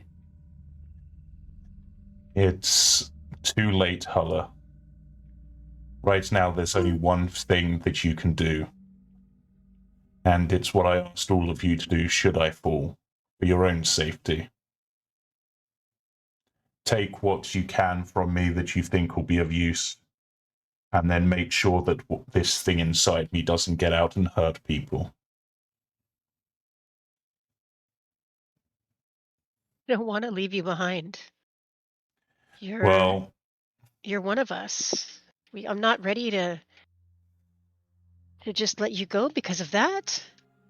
Because of an accident? Because we weren't careful enough? It was a risk I took, and I suffered for that risk, but I mean, you've taken on the White Lady, so I mean, I guess my name of Wealgeist is kind of accurate, because now I am truly a spirit, and you're probably stuck with me at least for a little bit, and from that way, at least still the White Lady is satisfied. But do something. Well, why are you talking about him being gone? Do something. Is he dead? He's gone. I can't bring him back. I'm exhausted. I have nothing. Faith? I don't know. You know I have to do this. Oh God, Faith is also besides herself. Like I don't know what to do. She's currently holding Andy's broken body, and she heals Andy back and hands them to you, Ashanti. And meanwhile, you see 607 zapping Geist with shocking grass. Stop! Hang on. Can we freeze him and then take them back to the temple, and maybe they can restore him. I know it. I know. I've You heard all stories. remember what he said. If he falls, we burn the body. We take care of what's inside. Yeah, I'm just holding an Eldritch Blast At this point, over and over. my feelings for Geist are gone. And my worry is about what's inside of him. I'm You couldn't have following waited. Oza. You couldn't have waited Couldn't at have least waited. until we said some words before you had to go attacking. What do you mean attacking? You. We were all getting attacked by that banshee. Nobody told me to wait. Nobody told me to do anything. I was attacking the thing that was attacking us. I meant just now. What do you mean just now? I'm doing what was asked of me by Geist. You know this. You all know this. You're always such in a hurry to attack him. You always want to attack your fellow team members. I don't want to attack any of you Apart from right me. now. No, you're actually not so much on my bad side anymore. Oh, good. You all probably want to attack me, I'm sure. I'm kind of just more worried about what might come out of him, to be honest. Like, I don't want anyone But you else all to die know, here. and I asked many times, and I asked for confirmation several times. Geist did not want to be revived. He wanted us to burn the body. Take care of what's inside. You gonna go against his wishes? Because you feel bad? Just try to show a little bit of respect for your friend, for once. I never said he was my friend. Oh my god. Hulla turns her back on you. And she's gonna hold Geist's hand while you blast him. Okay. As you kneel down, oh, go on, Ashanti. Sorry. Wouldn't shocking grasp go into you, Hulla? We might need to step back. Not necessarily. It's still hitting Geist. His body is what's taking the brunt of this.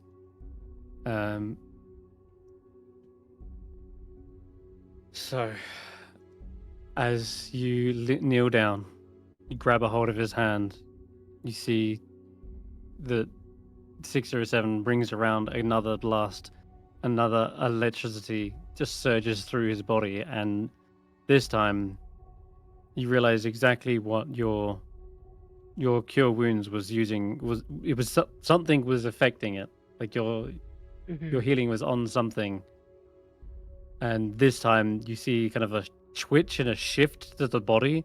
And for the briefest moment, you feel as though maybe 607 is actually resuscitating them with this lightning. You see their body kind of convulse again and twitch, but their eyes aren't opening. They're not taking a breath. Something's moving around inside them, almost like puppeteering them for just a brief inch, as though it's trying to dodge out of the way of this lightning. And not a moment longer is when you suddenly see it, the stomach beginning to bulge up further and further. Oh, this is not good. You see the kind of rib cage beginning to snap, and then as you're still blasting it, the bit of flesh that you're zapping, 607, suddenly bursts out, and you see this horrific creature suddenly emerge, bursting from Geist's stomach. The where the fuck's the artwork for it? Jesus, this tadpole-like creature. It looks much like almost like a lizard without its limbs. It's got sharp, pointed teeth. Its body kind of like wriggling around, trying to still free itself, just barely. And I know you all holding actions here and everything, but it's at least going to get a chance to emerge and bite onto something. But this thing bursts free and just snaps its jaws towards 607, the one who's actually trying to hit it. And blast. And yeah, you can feel free to try and shoot it, blast it. Everyone can get Oh, this one round of artwork's hard attacks on this even. thing. Oh yeah, this thing's hideous. Oh. Why did it Oh target god, guys? trying to find the art. A natural 20? Was that a natural 20? On something? Would a 12 have Oh, hit? dex saving, And a dex dex saving saving throw. throw. Yeah. Oh, I Would thought a that was one of the 12 attacks. Would a 12 hit? That guy's targeted by accident. I have the artwork, found it. Jesus. God damn. I wasn't ready for this. 12. 12 hits, yeah. Yeah, so Maybe can you turn the music down? Okay, thanks. it takes 8 points and it's knocked back 10 feet. Is this official art? Slow down. This is official art of the Slard emerging from Geist's body as it literally rips open, lets out this kind of screeching, hissing sound like. Was this part of the part of written into the campaign already? Yeah. Oh Yeah, wow. this is his secret the whole time. Was No, but I thought his had a secret Slard was his host own inside. thing. I thought his secret was his No. own thing. I didn't know he was written into the campaign. God, No, no, it was one of the chosen ones. Oh, you chose Was one of it? the ones from the thing. Oh, okay. What was the damage on your Eldritch Blast? 8 damage, knocked back by 10 feet and slowed down by 10 feet. Okay. And what was your... Four lightning damage from me. Okay. 4 lightning damage would be reduced to 2, as this thing Oh, is it's resistant resistant? to lightning. Yep, it was just dodging out of the lightning. The whole time you've been double tapping things, this tadpole's been like... That's been the Um, one thing. Oh, gee, okay. Yep, very so. Okay. Okay. I let go used of Geist, and I'm full of rage right now, and I'm gonna slam it with the warhammer. Go for it. Roll a hit. Oh. You've got advantage actually if it's a melee attack, Oh, good. because Okay. this thing is technically prone as it's wriggling around trying to get away. Because Geist is prone, the creature is prone, and Hulla is the one to finally bring this to an end after Makes much Just torturous. slam it head first. Yeah. Just splat across the snow as this thing tries to wriggle away into the snow and bury itself, and you just don't have any of it. The warhammer feels like it's stuck to the ground as you have to lift it up. You see the kind of gore and sinew ripping away from the floor. I wipe And it on the Geist- snowy grass to clean it. Yeah. And I'm gonna go back and hold on to Geist. Say, well, we should bring his body back. I hope Well, you're now we satisfied, can. 607. I actually am. Sounds crass, it sounds crude, but the thing that was the threat, I think, is now gone. If you want to try to revive him, be my guest. Faith, I after won't hold you flustering back for so now. long, looks to you, Ashanti, and says, "Yes, Ashanti, we'll do your idea. We'll try to put his body on ice or something, and I'm sure Danica has a way to bring him back, right?" Maybe not with Dragon's Bones this time. Yeah. Last time it was hard. Last time bringing back Barry. I don't know what it's gonna take this time. We can't do the dragon thing again. What else? How do we? I don't know. We'll He bring him back says, to Danica. Did he really Maybe at say least- he didn't want to be brought back? He said Yeah. to prevent the thing from coming out, we should burn his body, but the thing came out, so I don't think that applies anymore. Faith looks disheartened. She falls into the snow. This was the whole reason we did this. And yet, Geist has to pay for it.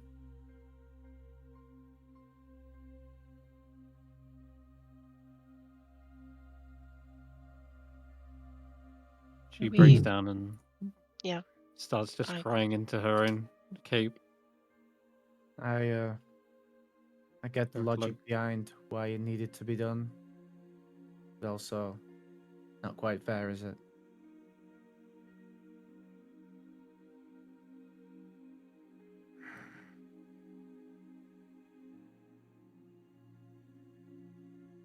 Awakened Moose approaches and says, Ravison's circle of druids. There were others. Others who were revived? He How nods slowly, actually. I've heard stories. Ravison told me a Goliath who perished on Kelvin's cairn. Its body broken from the monster's attacks. I do not know why the druids would take pity on another.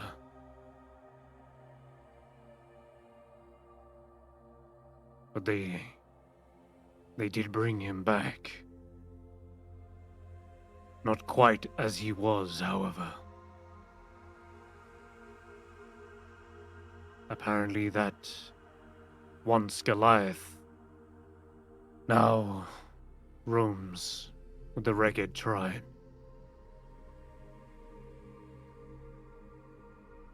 I do not know their name or what they are now. Just that they were given another chance at life. And only the Frost Druids were capable of doing it.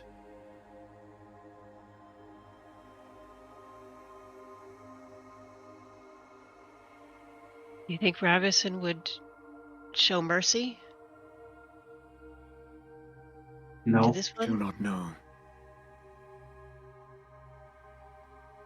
What other cannot frost say. druids do we know? We don't know anyone else. Danica almost couldn't do it. For Barry. Ravison owes us no favors.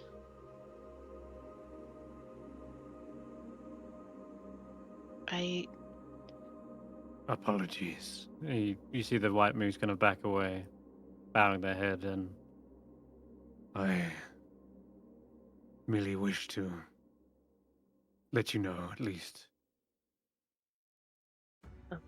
Thank you, Gavin. There Your was- kindness is appreciated in this moment. Hmm. I wish there was more I could do. It's the only option I could think of.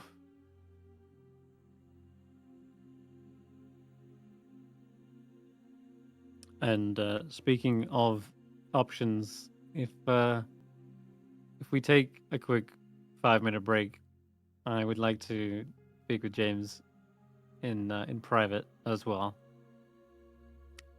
and we will come back Okay. in a bit. Mm-hmm. All right. If Alright. we say no, then he doesn't die. I'm just gonna let we talk to James If, you, first, and when if we say no, you can't talk to him privately. Does he not die? We refuse to take a no, break. Does he'll this mean he'll stay dead. That's more likely. Okay. Um, All right. Alright, Okay. we'll go on a Okay. break I've been and be right right back. back.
Okay, back to On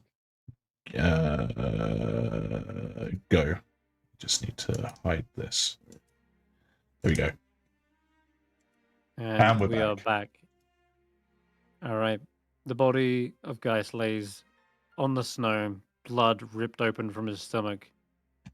The White Moose has offered one potential avenue to bring back Geist, but there is an uneasiness.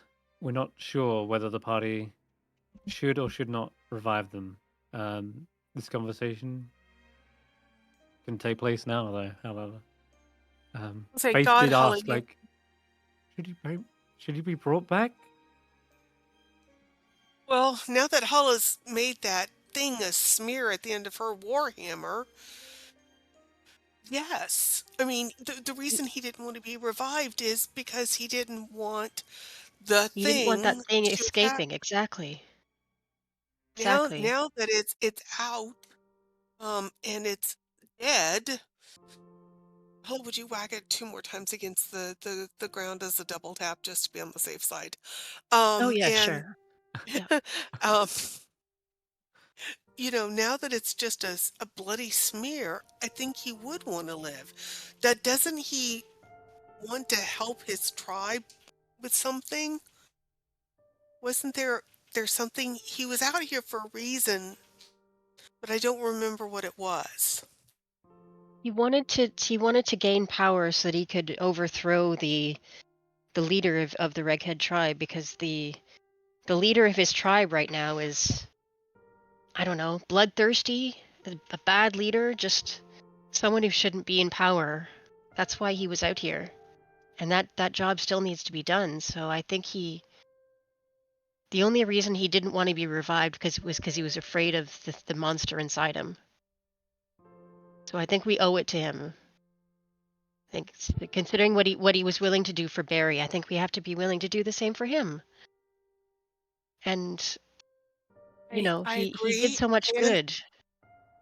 and as frustrated as I am that we're having to go through this again with another party member, 607, I have to admit that if you hadn't done this, the Slod would not be dead.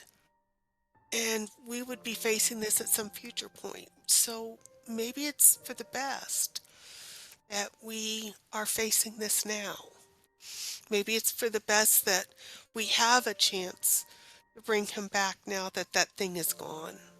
I mean, the So whole thing, maybe we were going to wait until we had a solid method of bringing him back. We have nothing right now. This wasn't the time. This wasn't his time. I think appreciate that that thing you're was trying to make amends, I but think that's that thing not was helpful. coming out once he died.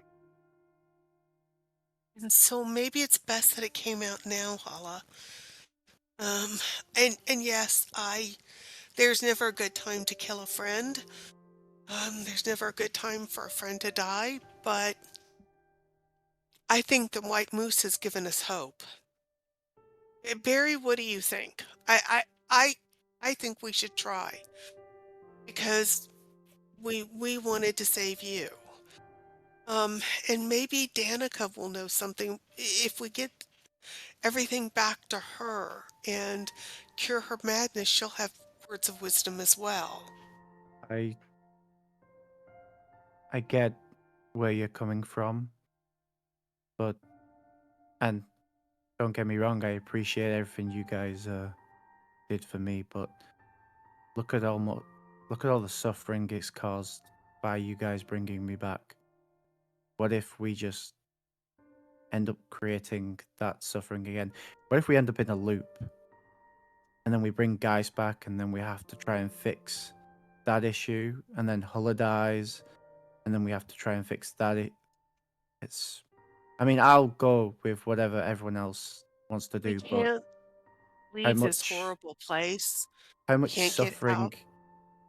how much suffering are we willing to cause by going through underhanded ways of bringing back people? I don't think they're That- underhanded. we used a well, I mean, you we guys. would never have met Eve if we hadn't had to go get the dragon bone. So in a way, we met the Goliaths, and that was, yeah, there was a lot of suffering the next day. I will admit I suffered a lot the Well, next day, but I mean, like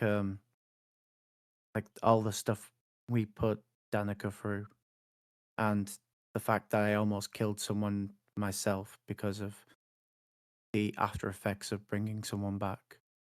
okay, all right. Yes, you're absolutely right. We did almost kill Danica, but you're taking away And I her. almost killed 6 or 7.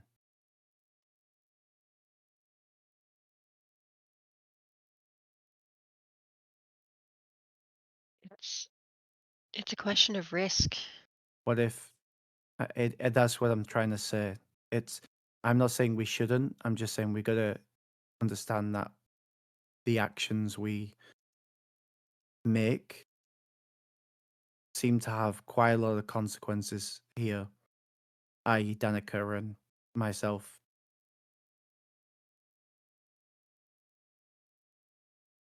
Faith says, Do we? but what about the good we've been doing? We just calmed the forest spirits. I Now the know. loggers No, we no longer didn't. have the danger. No, they still The have the log danger. We haven't done anything with Ravison. That danger's still there. Again, I am happy to go with whatever the rest of you guys want to do. I'm not opposed to him being back. At the very least, we figure out what his end goal was and try and rectify it to, respect his wishes. Something to do with his tribe, as you said. At the very least. But yeah. If we can maybe if we can figure out how to bring him back and we try to learn what the cost is. Because everything Okay, seems to have a cost. all right, then I think that our plan of action is to at least get Danica back. And I think we're not going to have a choice but to at some point take on Ravendra because we need to take her sister out of a tomb that is not hers. Put the elven lady back in the tomb that is hers. Figure out how to bury Ravenica's sister or inter her, whatever.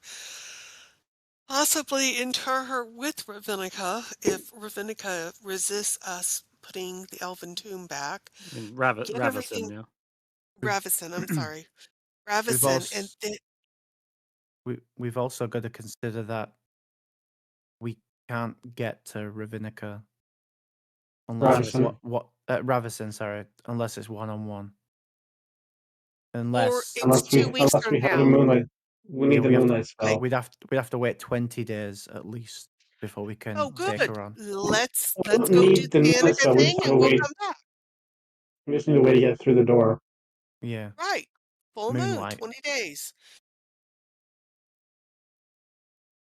So we take a 20-day downtime, Chris. No, I see. no. Let's get back to Danica. Just Then skip we can meet back the meeting here. altogether. Um, well, I might be. Excuse me. Goodness. I might be needing to correct myself with something earlier on. She definitely uses the moonbeam spell to open and close said door. That much is obvious. But the actual doors themselves, several of them have like a symbol of a half moon. Several of them have full moon. There's 2 tombs that have like different half moons as well, which is like really confusing. And I think the one with Ravison is actually a half moon. I just double checked it. Yeah, it's a symbol of a half moon. So What's the it's still the moon same situation as before. You still need a moonbeam spell to open it. This is Sinar can probably correct you though. It's actually rather than a full moon, it's something more like half moon. And I'm double checking what the calendar says. And when's the next half Um, moon? I mean, if it's 20 days till the next full moon, then 10 Yeah. days to the next half moon, something like that. Yeah, basically. Yeah, it'd be like Can we 11, just 12 days. can we just go Does it? find somebody who can at least cast the spell? I mean, Mm. you could Ali? go Crossroads? ask Tully. Ali. Maybe. She has access to druidy spells. Also, Chris, I'm going to ask the slightly odd question because I know out of character there's a magic item that is a sword that has like moonlight on it. Would that also work, or does it specifically have to be moonbeam? It does say moonbeam. Ah, But okay. Tali is a ranger, by the way. She doesn't have Ah. moonbeam. Oh, She's really? Yeah, I think ranger, she but has. so would have access to some druid spells, but not all of them. Yes. She's literally got all the tropes of range. Anyway, also 607's right. There's nothing stopping you from like basically blasting the door open. Yeah, it's gonna be. It's just a door. It just happens to be locked. So that's Yeah, specifically. she's gonna know you're coming. That much is obvious as well. Like she's gonna be I mean, if ready. we Whatever's have inside. yeah. Yeah. And the moose Stone waterproof. shape or something like that can meld stone or something, you can get through that. Yeah. That Does being anyone said, have stone shape or anything like that? We So- have a portable ram. no. Is the door Finally, actually that- sealed by the moon, or is it just that the moon is what's needed to open it? Like, say, if you got like a crowbar moon under it, opens could it. you?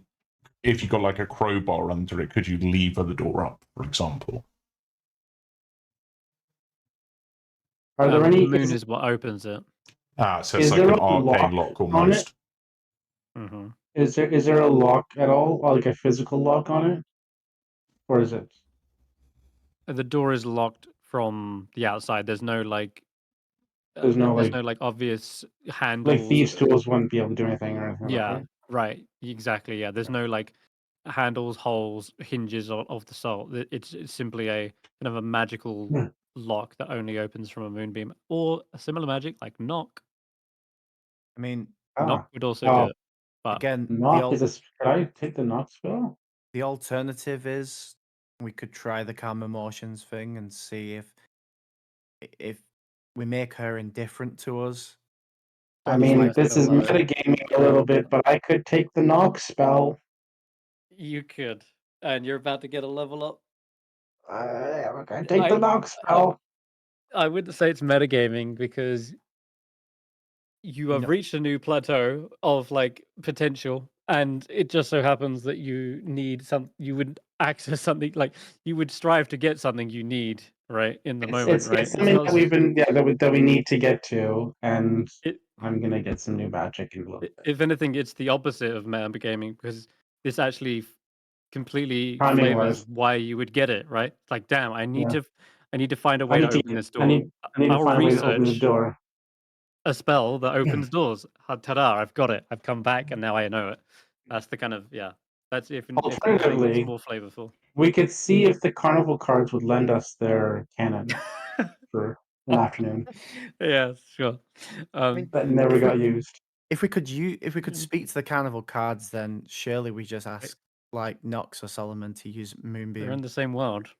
Yeah. I mean, Use the Zax has mirror. Moonbeam. Nox Solomon and Zax all have Moonbeam. Yeah, use the mirror to scry on Zax and find out where he is. Anyway. Oh yeah, that would let's be do that. metagaming. Let's see where Zax is right now. Okay, so for now, I'm going to say that you bring Guy's body back with you to the tomb. You're all back here, deliberating what to do. The awakened white moose says, I could ask for more information about the druid on Kelvin's cairn. If you don't wish to negotiate with her, perhaps you can instead talk with the other druid. Would you mind? Would you ask? Just so that we know I where to will. go.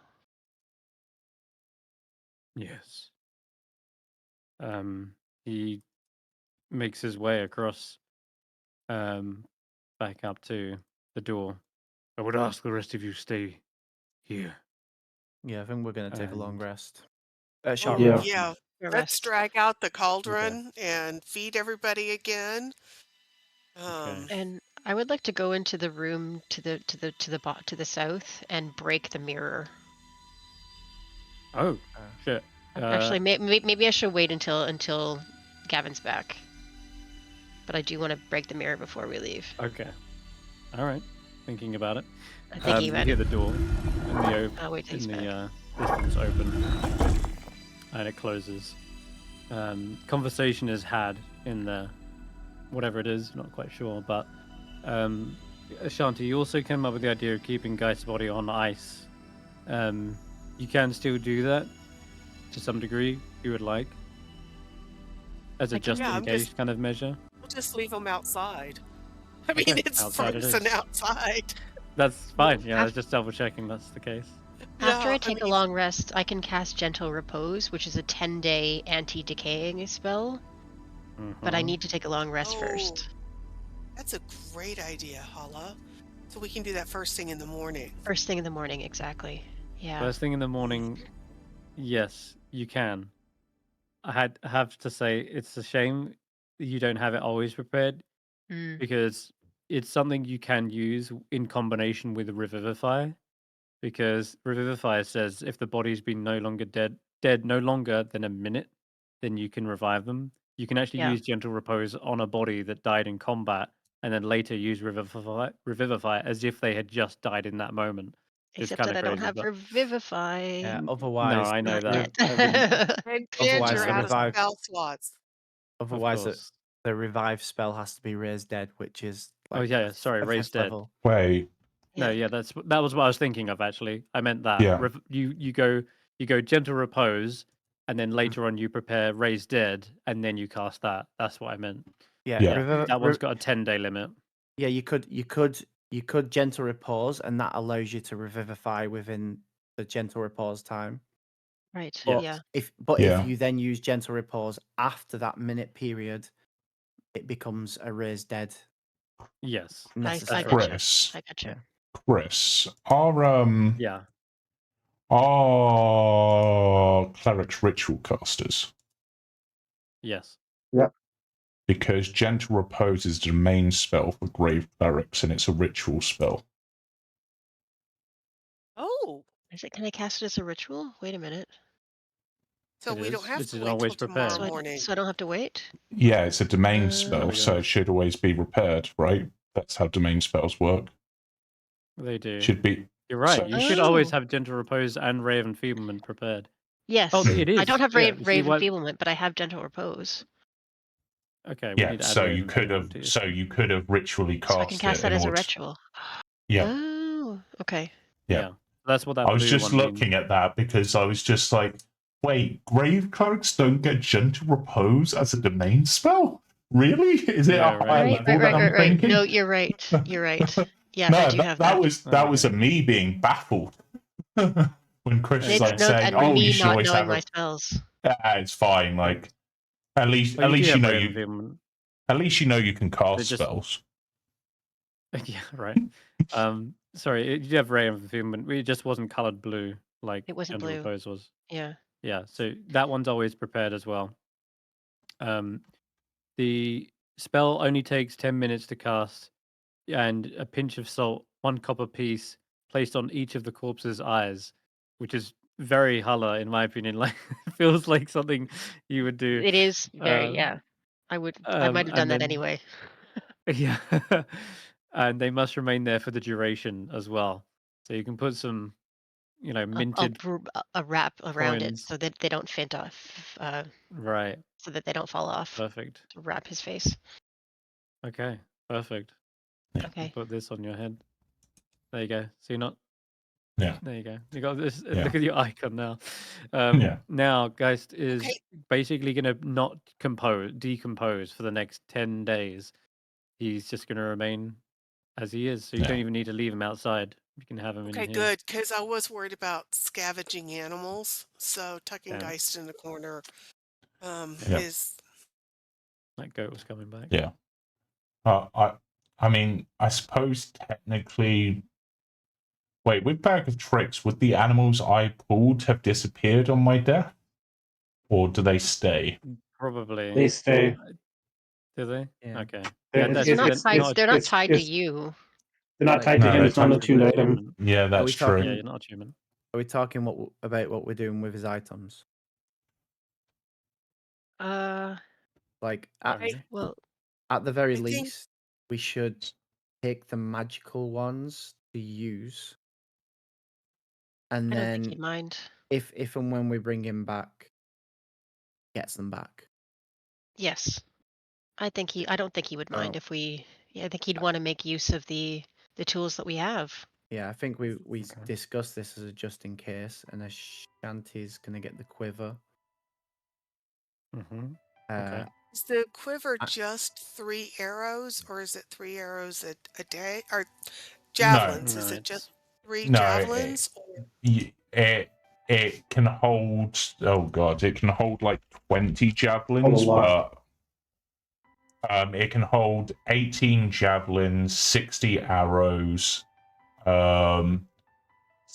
You could probably actually, because it can store a quarterstaff or a spear, I guess you can technically store your halberd in it, weirdly. And it can also hold bows and stuff, but yeah. Does it do anything to my halberd if I stuff my halberd in the quiver? No, it's Um, just like while stored in it, essentially, you wouldn't have the weight of any of the items you're carrying. You just have the weight of the quiver. It's like a bag of holding, but really specific to certain items. and then the bag of tricks, I'm gonna hold on to. Kind of fitting. Speaking Uh, of which, Hulla, sorry, Ashanti, could you quickly make me a survival check? Yeah, there's something you want to get back. Oh, it's your javelin. Cool. Yep. A success. You needed a 15. You find your +1 javelin stuck into the snow. So you got that back. And I'm going to put 3 on your sheet now because that's what Wealgeist had. Yep. Yeah, and Okay. I'm gonna use the bag of holding, and we gotta decide Bag of tricks. what's bag of tricks. Yeah. What's gonna happen with the boots? Boots of Because- the Winterlands. Because they would be useful for 6 or 7. It just depends on the party's disposition. I think they mean, should go to Gives you Ashanti. resistance to cold. Oh, I've got okay. the Ring of Warmth. I don't need him. I already have a magical item to keep me warm. Then That to is Barry. true. Wait, are you sure? I mean, I don't need him. I've got boots already. and I like my I boots. don't have boots. but in terms of distributing between the party, would they not benefit 6 or 7 more? Or I don't care. It doesn't matter I to take me. I It take feels the kind boots. of Just Kinda take the weird. boots. to have him laying there dead with no boots on, but maybe we can put somebody else's boots on him. He's I'll got put his my old boots pair on of him. boots. Okay, good. Oh my Thank god. you. Thank you. I just Alright. it felt weird to have his bare feet sticking out. Okay. We cut his feet off This so is they're not so sticking weird. out. Oh my lord. You know, that is a Alright. possibility, but I don't think it's the best one. I didn't suggest it. I was kidding. Okay. Who's Who's getting the bag of tricks? tricks? Me. Bear's in the bag of tricks. So I can punch a knucklehead trait every now and then. Okay. For stealing my ring. I'm gonna keep them on your sheet, Wealgeist, just in case Yeah. they do ever give them back to you. Okay. Yep. Quiver of Elbonia, that's on Shanti. All right. yeah. Which I suppose technically means if you really want to Ashanti, you also have access to all my arrows and my bow. I do. Yeah. I probably that's not going to be my go-to because you go to the weapons you're trained with first. Yeah. Okay. What about who wants to say Wealgeist 5 bars of soap? We're going to leave the soap with him. So I Yeah, don't I need just- the soap. But yeah, the then only other thing to actually speak about is, do we leave him with the gold or do we use it for the betterment of the party? Let's You leave can it with use him it- for now until we find out if we can revive him or not. We use Right. berries gold as party funds. We have, Oh, if we need it for to buy a revivify spell or Yeah. a raise dead spell, then we use it. But we can let him have everything else. Right. I don't I think that we agree. need to And take these things from him yet. right, we're going to load him on a sled, and we might as well load him and all of his stuff on a sled. Yeah. okay. There's also something else Somebody in want his this- inventory. I've added to your inventory, Barry. Oh. Yeah, just at the bottom. Enjoy Wait, that. what? I suppose I can get rid of the Slard host from my sheet now because I'm no longer a Slard host. Wait. Yeah, you can. I dragged it onto Barry's sheet. Why do I have that? You said you wanted his loot. No. No? I don't want that. You don't want the Slard host? Literally, No. guys, everyone, he had a Slard host on his inventory the whole time. And if anyone had ever seen it, his sheet, they would see it literally just sticking there. I Okay. definitely don't want that. Okay, all right. But yeah, Fine. I'll be holding on to the bag of tricks temporarily. Gotcha. You got until, it. What Okay. about the stone chewinga? You need to help. Yeah, you need that. Yeah, we'll. And the Hades scripture. I'll take the Hades scripture. I'm not even Okay. sure what that is. It don't was remember when we basically when we were at the church, in order to try to learn more about the religion that he hoped was going to help him, he basically borrowed the Hades Bible to learn about it. Right. Which is okay. also why he has the 3 wolf pelts to give him almost like Cerberus-like appearance. He I was your thought you started spiritual collecting weapon, that Hulla. just as a.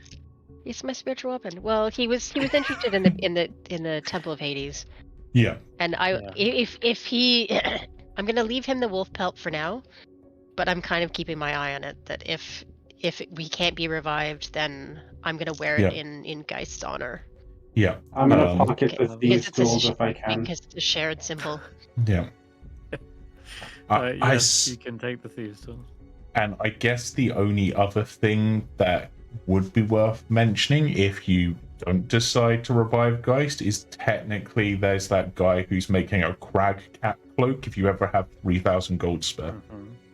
Oh yeah. He's going crazy. That's the guy that's going crazy, isn't it? No, that's the blacksmith. It was the guy across the road in like the magic-y potion-y shop that I was doing that with. Oh right. Oh, he was doing the guy across. Okay. Yep. I dread What's going the back to East prudence? James, what are Prudence's token? What's that? So that's literally it was a token I got from the family member that I basically hunted down with a polar bear and she jumped off the bridge. It's a family token, basically. The family, that's just family token. Okay. Yeah. Oh yes, the family token. Yeah. I don't want that. Yeah, so the party can decide to do with his items as they wish. Okay. I'll take care of the chewinga, the stone chewinga. I'll take care of the token because you never know what other ancient beast we want to blame family on. Yeah. I'll take care of the thieves' tools. Yeah, they're on your sheet, and you want the prudence. And I think everything else is basic. Well, the fishing tackle and whatnot, we should probably just have as general stuff. Yeah, leave his general stuff alone. That way we don't have to mess with it. It does also have blubber insulation, which is very important, very expensive. Is anybody missing? Is anybody missing blubber? I think we all have it already, don't we? Yeah. Oh, really? We can sell it. We can sell it though. Oh well. If we can't bring it back 607, yes, I agree. But you guys complete a short rest, by the way. Oh, thank God. wait, it's late night. I thought we were going to do a long rest. You can have a short and then a long. It's fine. I will say though, it takes an hour for like the white moose to come back after talking for a long time. The white moose returns. In that time, though, I probably pass the white moose because I'll be walking past with a excuse me, with a bowl of stew. Ah. Oh. Okay.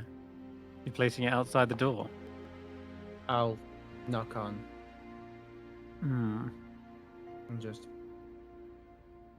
You could also just be waiting outside if you wanted. yeah, sure. And then as the door opens and the white moose exits. Oh. Ravison, another guest. I've Hey. already told you. I don't want your handouts. This isn't a handout. This is just a friendly gesture. You know, we're not all so bad. Maybe think about that before you know, you decide to harm somewhat innocent people. And I just, you know, hand out the stew. It's pretty decent. You know, considering where we are, how cold it is. Keep you warm. And I just turn and walk. Unless she goes to say anything, but She rolls her eyes, shakes her head, and then yeah, she probably just knocks the stew onto the floor and walks back to her business.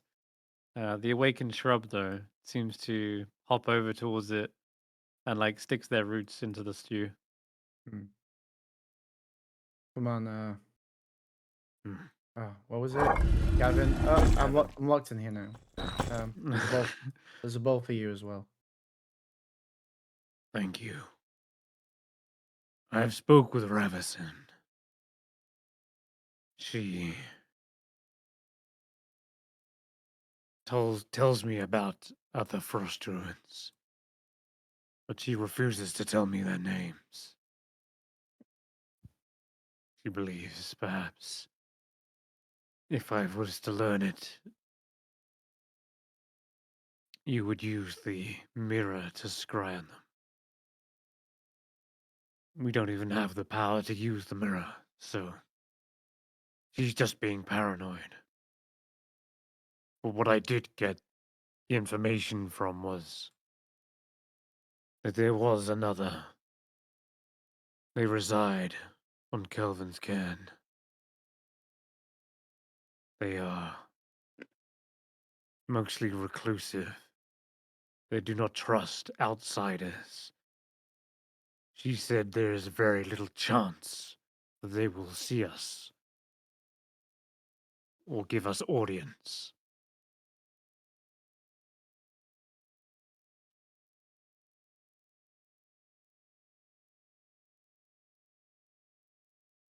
Did she give any However, clue about how to change that? there is a chance. As little as it may seem. They say only when delivered to the near the base of the mountain, there is an altar.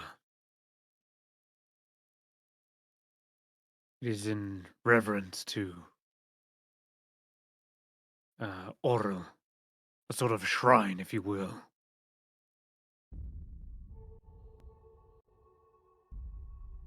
That is where the Goliath's body was laid.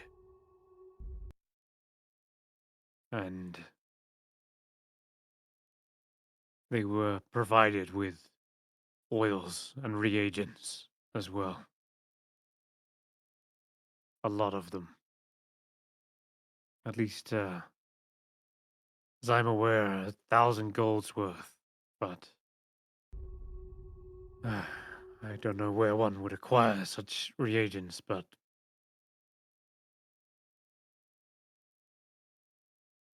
should the druid feel inclined, to bring back the person in question, then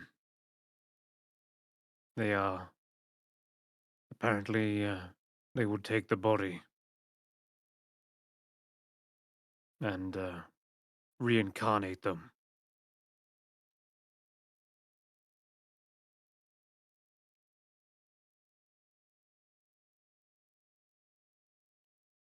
And That's as this, much as I this, know. that's all we have to bring is 1,000 gold worth of oils? Yes. Apparently it's part of the spell's reagents. Well, we can do that. She looks at the others. Right? We have 1,000 gold. We can buy that. We can go to Kelvin's cairn, bring the body.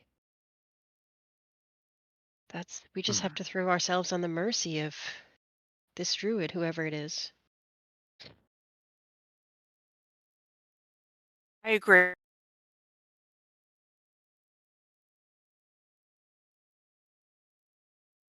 Sorry, cut out then. Oh, I think she muted herself. I think that was I agree, yeah. I agree. I agree. Okay, there you go. Very well. I agree as well. So long as I said, no repercussions. We make sure that what's done doesn't cause an after effect. I don't know if there's a way to guarantee that, but I agree. We need to make sure that there are no unforeseen consequences.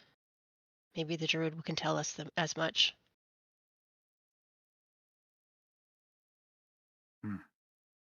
He nods. In that case, then, when you are ready, I will accompany you as well, if you will allow it. You'll come with To the us? base of... Really? Yes. Thank you. We would be glad for your We're company. yes, I agree. Thank you, Gavin. And I will not accompany you into the town, but when you are ready to deliver the body to this shrine, I will accompany you.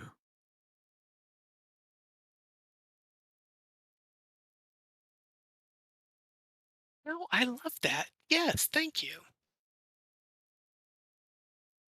so, what do we do about Ravison? Do we just leave her and tell the townsfolk to stay away from the forest? Well, we got the moose with us, so We need to collect our fee for taking care of the moose because we're literally taking the moose out of the forest. Well, that doesn't solve the root problem that the right. townspeople wanted. Not the problem we were hired to solve. Yeah, Gavin, how soon can she make another awakened animal? Every day. He looks Yeah. around and... Yeah. You hear a voice inside your head, Hulla. This is the White Lady. You will have to get used to hearing my voice here. Hello. First of all, thank you for allowing me to be inside a new vessel so soon. Geist was a brave warrior, and he had a good heart. You are also seeking to do good, yes? I'm trying to. That's why I'm a little bit worried about what it is I can do for you. Not what you can do for me, but what you can do for Sanoa here. Her sister. Her tomb was defiled by Ravison.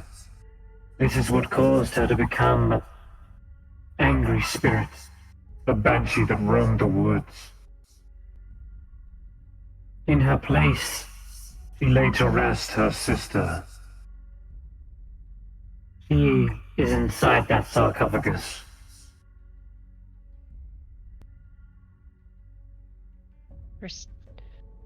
So Also, we have- this is what that insight check was for earlier. Yeah. Like when you were in there, you didn't quite get a pass, unfortunately. But Ravison was basically she turned her back because she's looking directly at the sarcophagus when she was talking about her sister, and she was placing her hand on it and everything.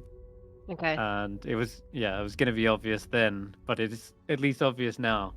Yeah, that Ravison's sister is in there, and the spirit is not quite at rest. That much is true, but she's desecrated a tomb, basically, of an elven tomb, and Sanar doesn't necessarily want violence here or anything, but it's not right. Ravison's sister being in there, that much is clear. Right. She asks every time if it's just one or two people out there. We can all just sneak up to the edge of the door, have somebody tell her that it's just one person. We rush in.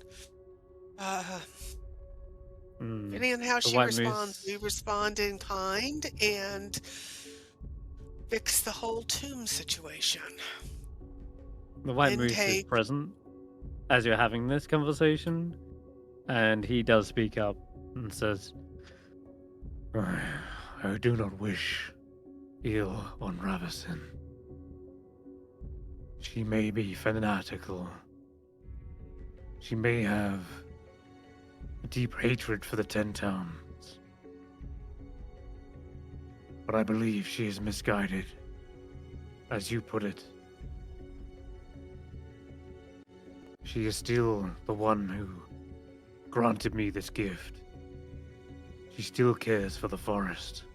Does that gift that she gave you to be awakened mean that she controls you, or do you No.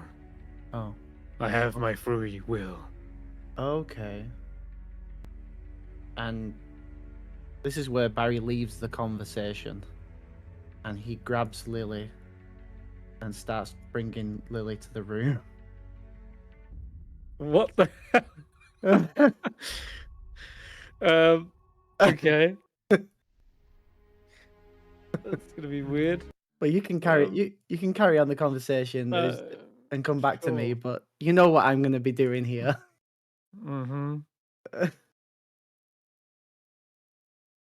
I was tempted to grab Bits, but it's not my dog, so.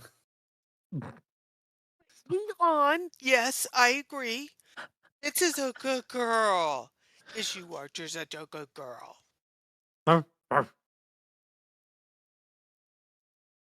Imagine Bits being able to talk.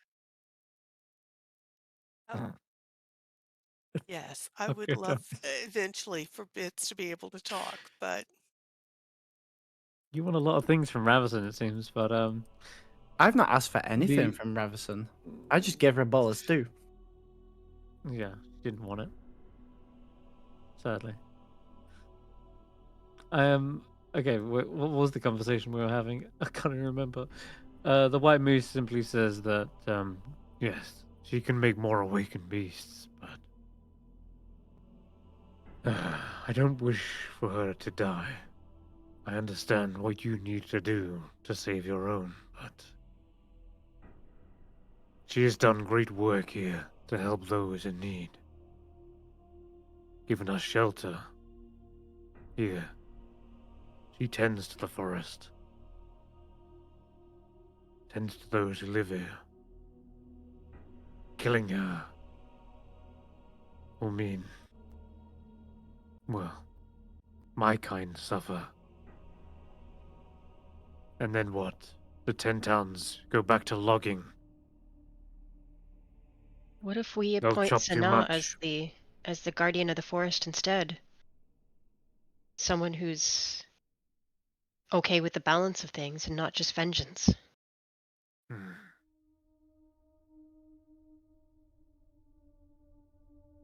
The moose actually looks towards Sanar, and Sanar looks back to you, Hulla, and says,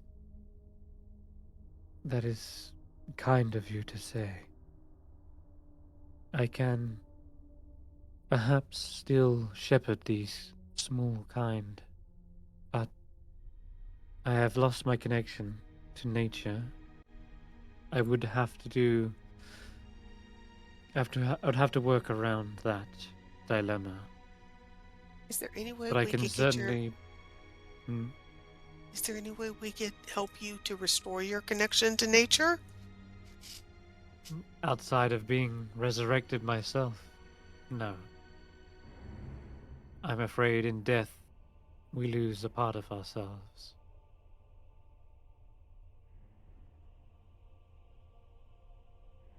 She looks around and says, I can at least prevent the loggers from overcutting,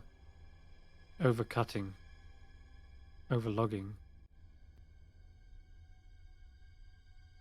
I will try to seek a balance such that they still meet their needs without destroying too much. But I fear, though, with this endless winter, it will be difficult for the trees to proliferate.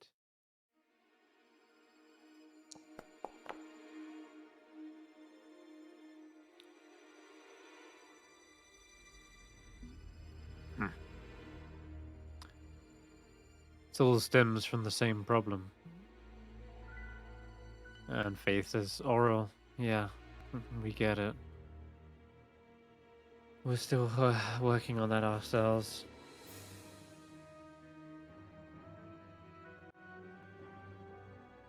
So, what I'm suggesting then is, if you wish to deal with Ravison, spare her.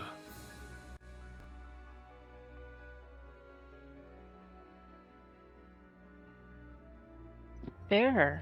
And then what about the 10-towners? They need the forest as much as you do. I will take her away from here. Oh, Far away.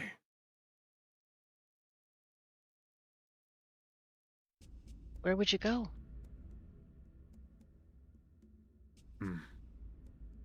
He looks out across the open woods to the far reaches of Icewindale, into the wilderness.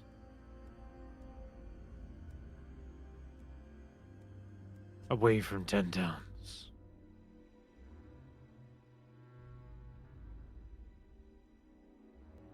You think you can convince her to go? That would mean we wouldn't have to attack her. She would not have a choice.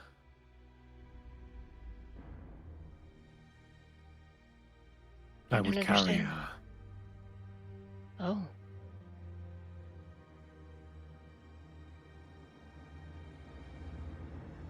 I think what the moose is saying is that we should just knock her out.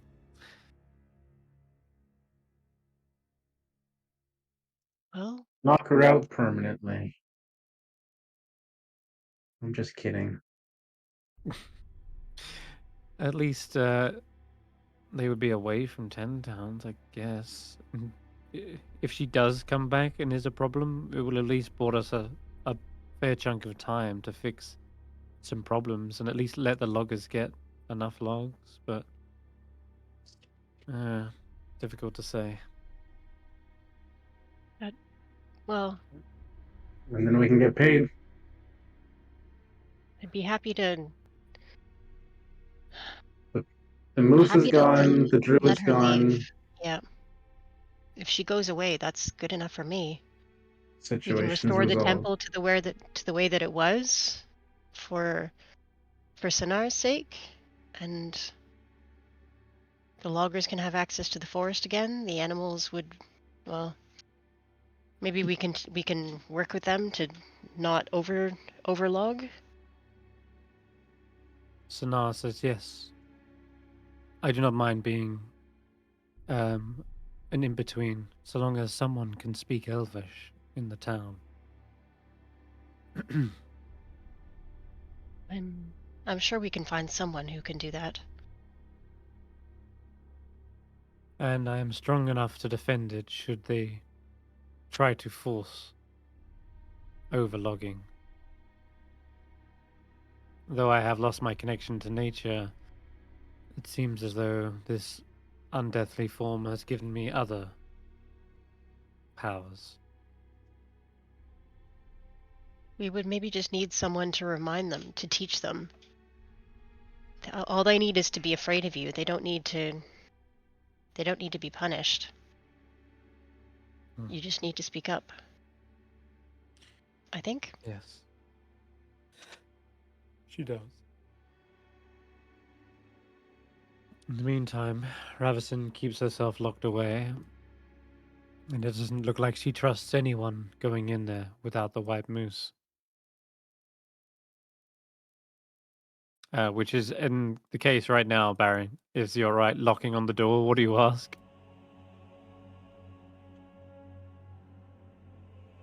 Jamey. It's me again. Can I ask something? If it's another bowl of stew, you know where you can put it. I mean, it's not. Then what do you want? Can I ask a favor? Why would I do you a favor? What have you Because- done for me? We helped to put your sister to rest when she became a bad ghost. She was driven crazy, and Crazy? like, She was not crazy. How can you say this? She was clearly calculated. She knew No. exactly what she was doing. Picking off No. those who were cheating the lottery. Your friend explained it all. You didn't put her to rest. You stopped her divine work. well, we also carried on her work. We stopped the lottery in a couple of those places. You stopped the lottery? So you stopped the sacrifices to Oral? In East. What? Did we say I don't that? think you get it. Did I do that? Yeah, this is very Barry. I don't think you understand. We're not on the same side. I Hmm. want them to sacrifice themselves to Oral. Only then, perhaps, they'll achieve some penance. But isn't that counterintuitive to what you're wanting to do? You want to get rid of all of the 10 towns, but then the 10 towns won't be about to sacrifice to Oral. Oral will have us as her worshippers. But We will be the few devout. You can But- roll a religion check, Barry.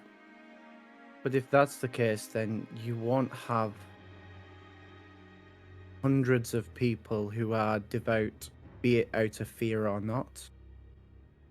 Religion check. Where's religion? Mhm. Yeah, it's not going to go well. I think you're already kind of going along the right lines. Yeah, what you're saying actually makes a lot of sense, Barry. A god is more powerful the more followers and worshippers they have. And in the case of Oral, fearing Oral is almost a form of worship. Exactly. So And so, yes, there is a flaw in her argument. if there's less followers, then that means that she has less power. So by stopping the lottery for people being sacrificed, we were actually helping Oral get stronger. And we were doing Oral's work. So we are on the same side.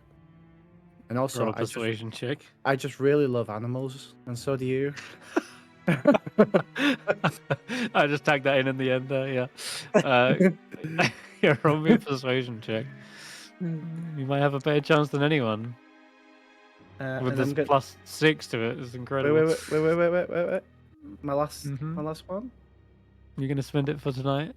Alright, 18. an 18. 18's good.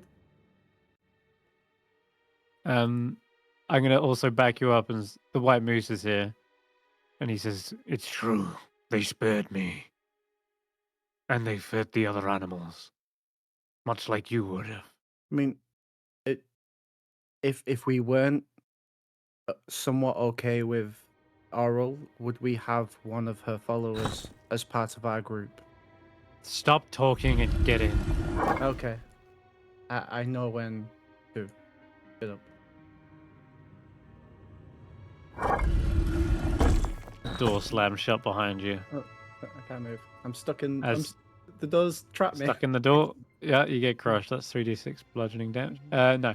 So she she actually has to have you wait for a moment because the moonbeam does like soar down in front of you. But yeah. She does say, this is your axe speak, I assume. What's her Yeah. name? She's called Lily after my wife.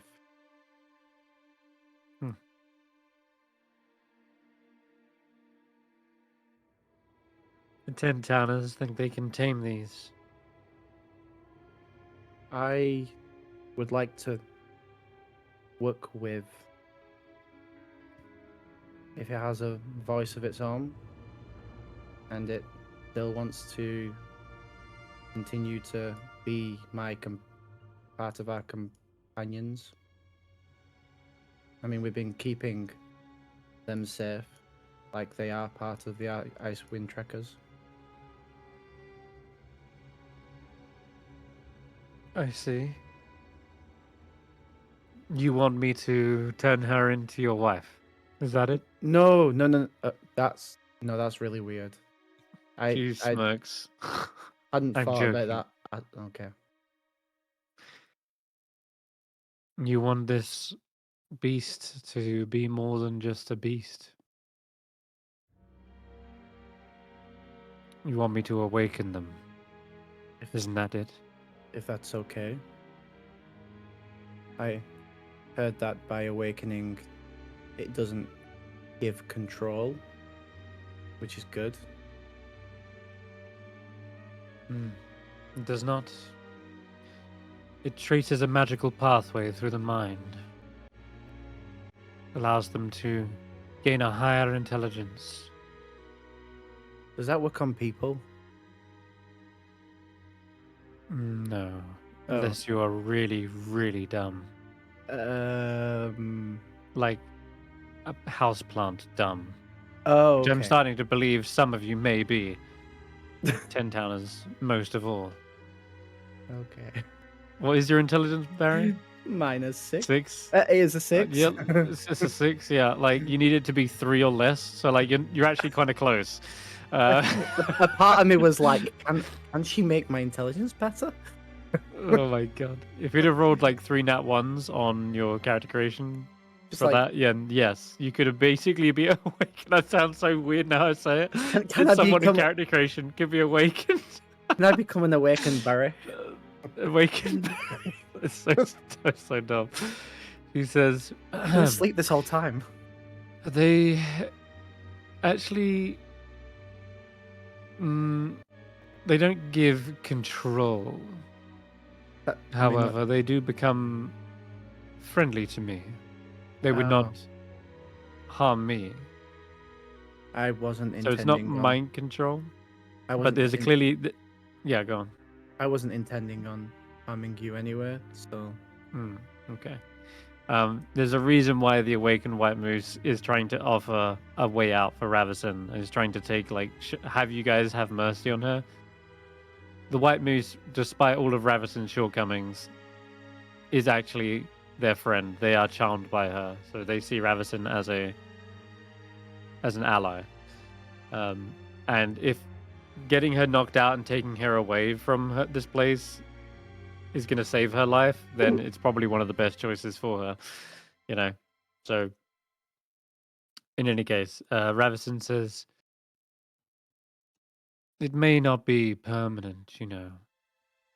Lily here will be intelligent for a month or so. But I have a better question. What is it you're going to do for me, Barritomus? This isn't a cheap spell, you know. Do you have, for example, an agate worth at least 1,000 gold? Holy crap. What? That's right. She nods. Does it That's the price for one awakened spell. does it get rid of the agate when you cast it, or Oh yes. Consumes it. you must have I quite the pick. stash of agates then? She smirks and says, I pick very carefully who I choose to awaken. Only the most powerful or most sly of creatures will assist me.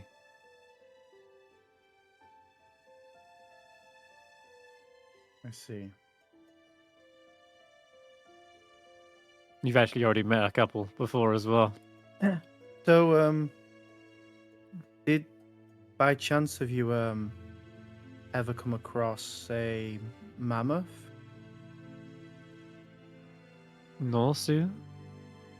Yeah. We helped. That was not me. Oh, But yes, I know of him. we That helped. was my sister's. Oh, Verna.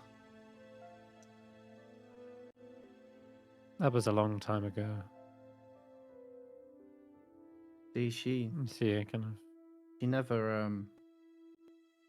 never wanted things to harm things, like you get your moose to harm the ten-toners. The mammoth didn't want to harm us. It just wanted to protect its home. That's exactly what the white moose is doing, don't you see? They haven't killed anyone. They're just protecting their forest. The Ten-Towners will overlog if they are given access to it. They chew through this stuff like beavers. Yeah, but we're people. We're already awakened. We can choose And? not to do that. Does that make you better than the animals? Should your lives be more precious than theirs? Hmm? No, but And what happens when you do overlog? The trees will not be able to grow back in time, and eventually they'll kill themselves because there won't be enough warmth. The winter will take them. There won't be enough wood. Their hearths will run dry, and they'll succumb to the cold anyway. yeah, but you're just thinking of the worst outcome. Why not work with them and learn to Work with the cut- Ten-Towners. Work with murderers, cutthroats, thieves, liars? No, I don't think so. They're not all that. Some of them are, and we've culled a few of them. We are working to make the 10 towns better.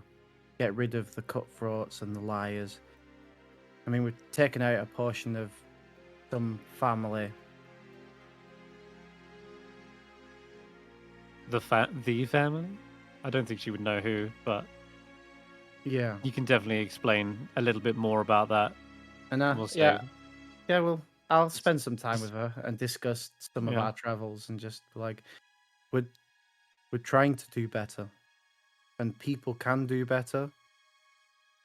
And if it was explained to Lonelywood, I'm sure they'd understand that going too far would be bad for everyone. And they could coexist. Why do you feel so much compassion for these lake beggars? Do they pay you in gold? Is that it?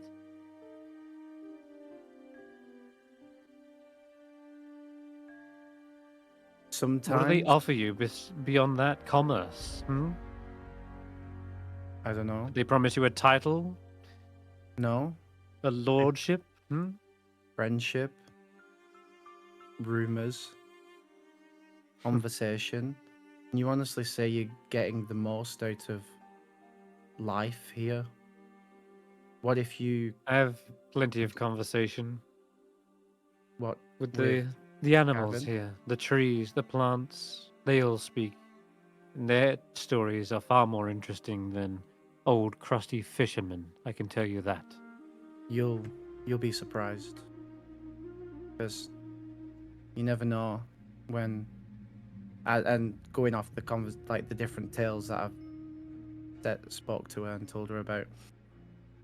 You never know when someone like me might just end up an old crusty fisherman.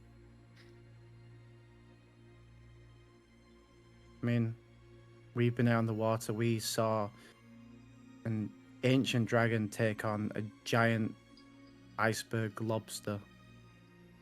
Was it a lobster? I think it was a crab, actually. Yeah, crab, lobster, something. It was like a huge beast fight. Crabster. But not all people are bad.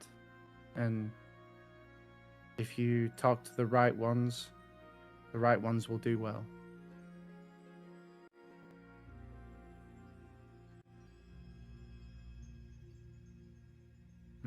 And the wrong ones get their comeuppance in time.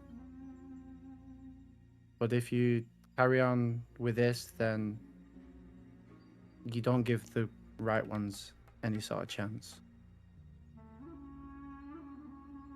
And everyone deserves a chance.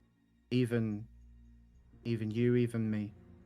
Even Lily. If you truly are who you say you are, these vigilantes out to cleanse Town of its corruption, then perhaps you had a better, closer look at Lonelywood. They're not exempt, you know. I know. We've been to a few that have not been exempt. Half the bodies trawl lakes for knucklehead trout. The other half fells and hews the trees to build the boats and the buildings and keep them warm. But Well- Lonelywood has attracted the region's shadiest element. From unrepentant thieves to cold-hearted killers. The thick forest looming behind it conceals the dark and sordid dealings that sometimes transpire there. I've seen them. And so have all the little hares and owls overheard their whisperings. Despite its attraction to criminals and miscreants, Lonelywood is not a place where folk murder each other in the streets, however. No, it's far too small a population to get away with that. The realities of survival demand that they clearly worked and lived together, not dwell on history, but don't be mistaken. A visitor can make many friends there, but it would be wise not to drudge up the dark deeds of anyone's past in this small town. Is there like someone specific you have it out for? In this whole murderers and thieves and I get the vibe that there might be someone specific. You want me to give you a hit list? Is this what you're offering as a trade for your awakened Axebeak? Because I can give you lists. I'm just saying, if we know the corruption better, then we can choose to deal with it. But I'm not saying like give us people on the list who go logging to survive or fishing. Like, if there's bad people out there, then they need to be dealt with one way or another. That's what we do, be it beakers or other sorts, i.e. the family. And say I do give you this list. You're expecting what? Me to up and leave afterwards? That's completely up to you. I'm not saying up and leave. I'm saying maybe find out who the right ones are in town and learn to coexist. Give me a persuasion check, Barry. And why did I use my +4 on the other thing? 18, that's fine. Jesus. You can start with Danae Zotel. They're a raven-haired barkeep in the Lucky Lyre. Oh, yes. My little fox has been listening on her transgressions. Oh my god. Flies away with these secrets as she goes about her serving work with quiet circumspection. Her secret is that she's a Thayan agent working for Sastan. Only the most powerful lich in Thay, mind you. It's clear to me Danae was planted here in Icewindale years ago to watch for her enemies. Ones who might seek refuge in 10 towns. No one else in 10 towns knows of her secret. And those she has marked as enemies in the past have quietly vanished for some reason. See, this is coexisting. This is the good we can do that doesn't harm those that are innocent and good in 10 towns.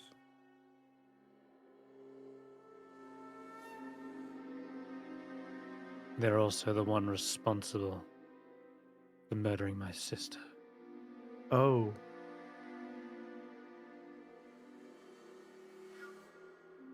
That makes sense. Again, condolences.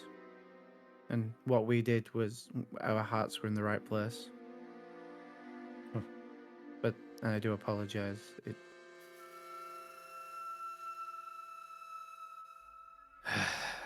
If you wish to make amends, then see to it that Danae serves no more. And Put an end to her little secret. and if we do this, then we have a deal. Very well. And I hold out in my hand for a good old-fashioned woven deal. I do not use these 10 town customs, please. You can swear on a hagstone instead. And she pulls out of a pocket and puts it into your palm. It's a little stone with a hole in the center of it. Swear that you will finish this little matter.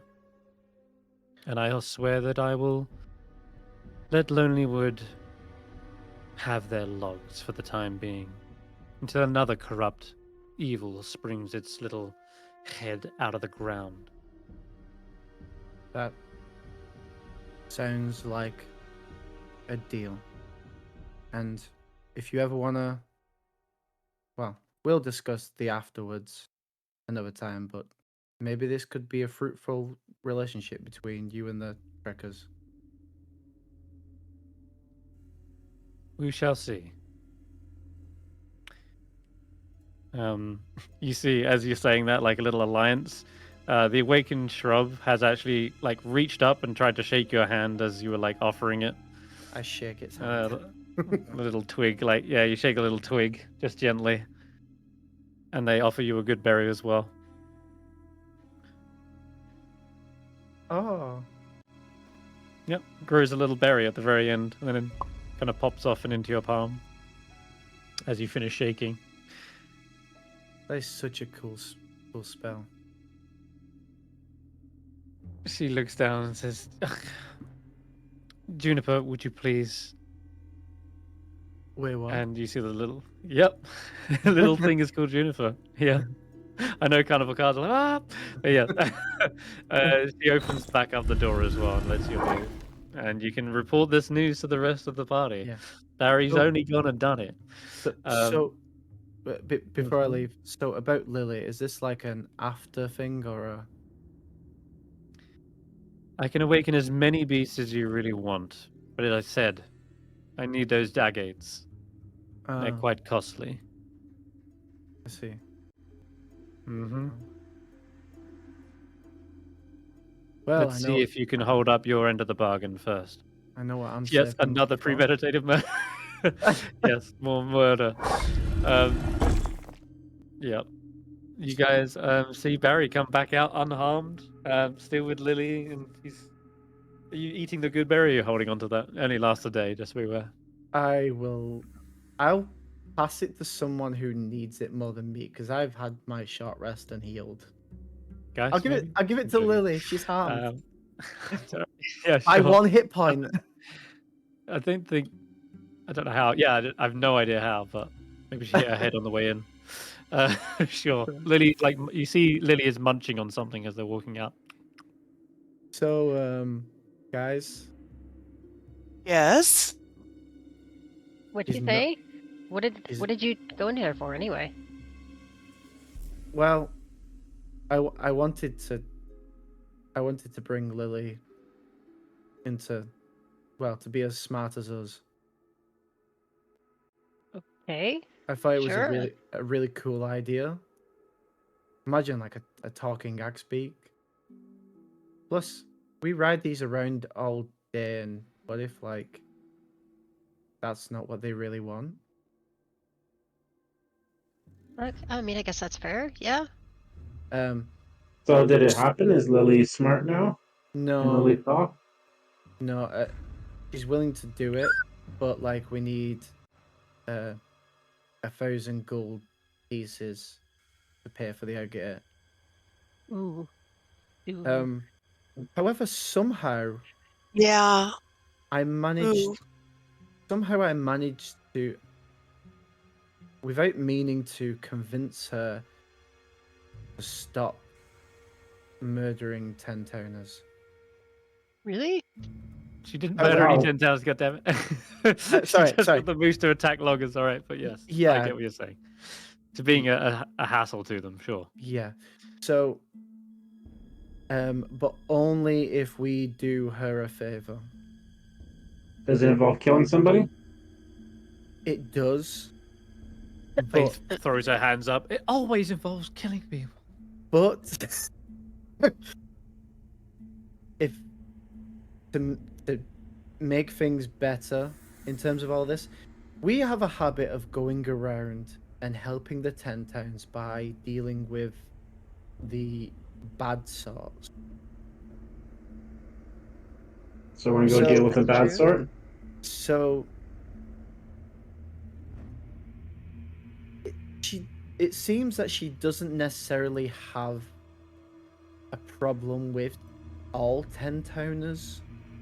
It's just she's been put into that sort of way of thinking because of who murdered her sister. So we go kill the person who killed her sister and bish bash, it's all a wash? Who is also apparently a secret agent for some all-powerful lich and has been hiding out in Lonelywood. So So what this have they done person to could be- Lonelywood, though? They're a Feyan agent and the reason for her sister's death. I don't know what half of that means, but it sounded really bad, so I kind of just went with it. But I know what fan agents are. But I'm glad someone does, because I know one of them got burnt in East Haven for being a witch. That's about it. But Well- yeah, so if we deal with this Is it- bartender in Lonelywood, he will stop sending the moose to kill everyone. He will learn to coexist with them, so they'll. Perfect. We go take care of a Thane agent, we go take care of this bartender. It's all done. Yeah, and then she'll work with Lonelywood to not overlog and also not have them killed. And Excellent. Well, I think on that note, I think it's a good place to wrap up. You've got a new angle, a new way to resolve this issue without taking out Ravison, knocking her out, or even killing her. Just seems Barry did the talk. It took like several people going in there one by one. It's like it's almost like a what do you call it? Like a hostage negotiation situation, right? I was past it. I just wanted an awakened Axbeak. Yeah. Well, I think you raised some good points, and I think also your knowledge on religion helped as well. You basically got successes on 3 different counts. 1 to go in so she can like even talk to you, 2 on the religion, which made a good argument, and then finally 3 to seal the deal. So yeah, I couldn't take that away from Barry. He kind of And the talking finally guy, got through to her. but no one sent me in. Well, we can expedite next future negotiations just with Barry in. But I liked it up till now. It felt natural progression up till now. Like everyone's trying their best to get through to her, and nope, stonewall, and then finally Barry comes in, another lover of animals, and just yeah. No, you made some good points, but and you really got to the bottom of it, like right down to the brass tacks. Like, who killed your sister? Effectively, we'll go kill them for you. Like, So we take yeah, our long. turns out they're in. Take our long rest and we level up. You can take a long rest, and no, you're not quite finished. You need to finish this quest. This is the one. No. Yeah, go. As soon as you get this done, it is absolutely level 4. I was expecting it to be this time, but of course, some incredibly unfortunate circumstances led to a different outcome. But I mean, because we shared out Geist items, can we not share each one of his levels between us? you know, it's funny because Geist would have got her level up before you guys this time. He would have got level 4 and would have got the feat, Elven Archer. I would have done my quest. Yep. He would have actually got it That's before you this time, and you guys would have had to do this quest and get back to Bremen. Can't have that. But literally one Yep, turn 6. away from leveling up. 1 turn. He would have got to level 4 Yep. and 607 not chromatic orbed the Banshee. But geez. It was a great moment. I know it sucks to lose a character, but almost Yep. it's created such an interesting story, and I can't wait for some sort of long-term repercussion to evolve. We'll see. I don't know.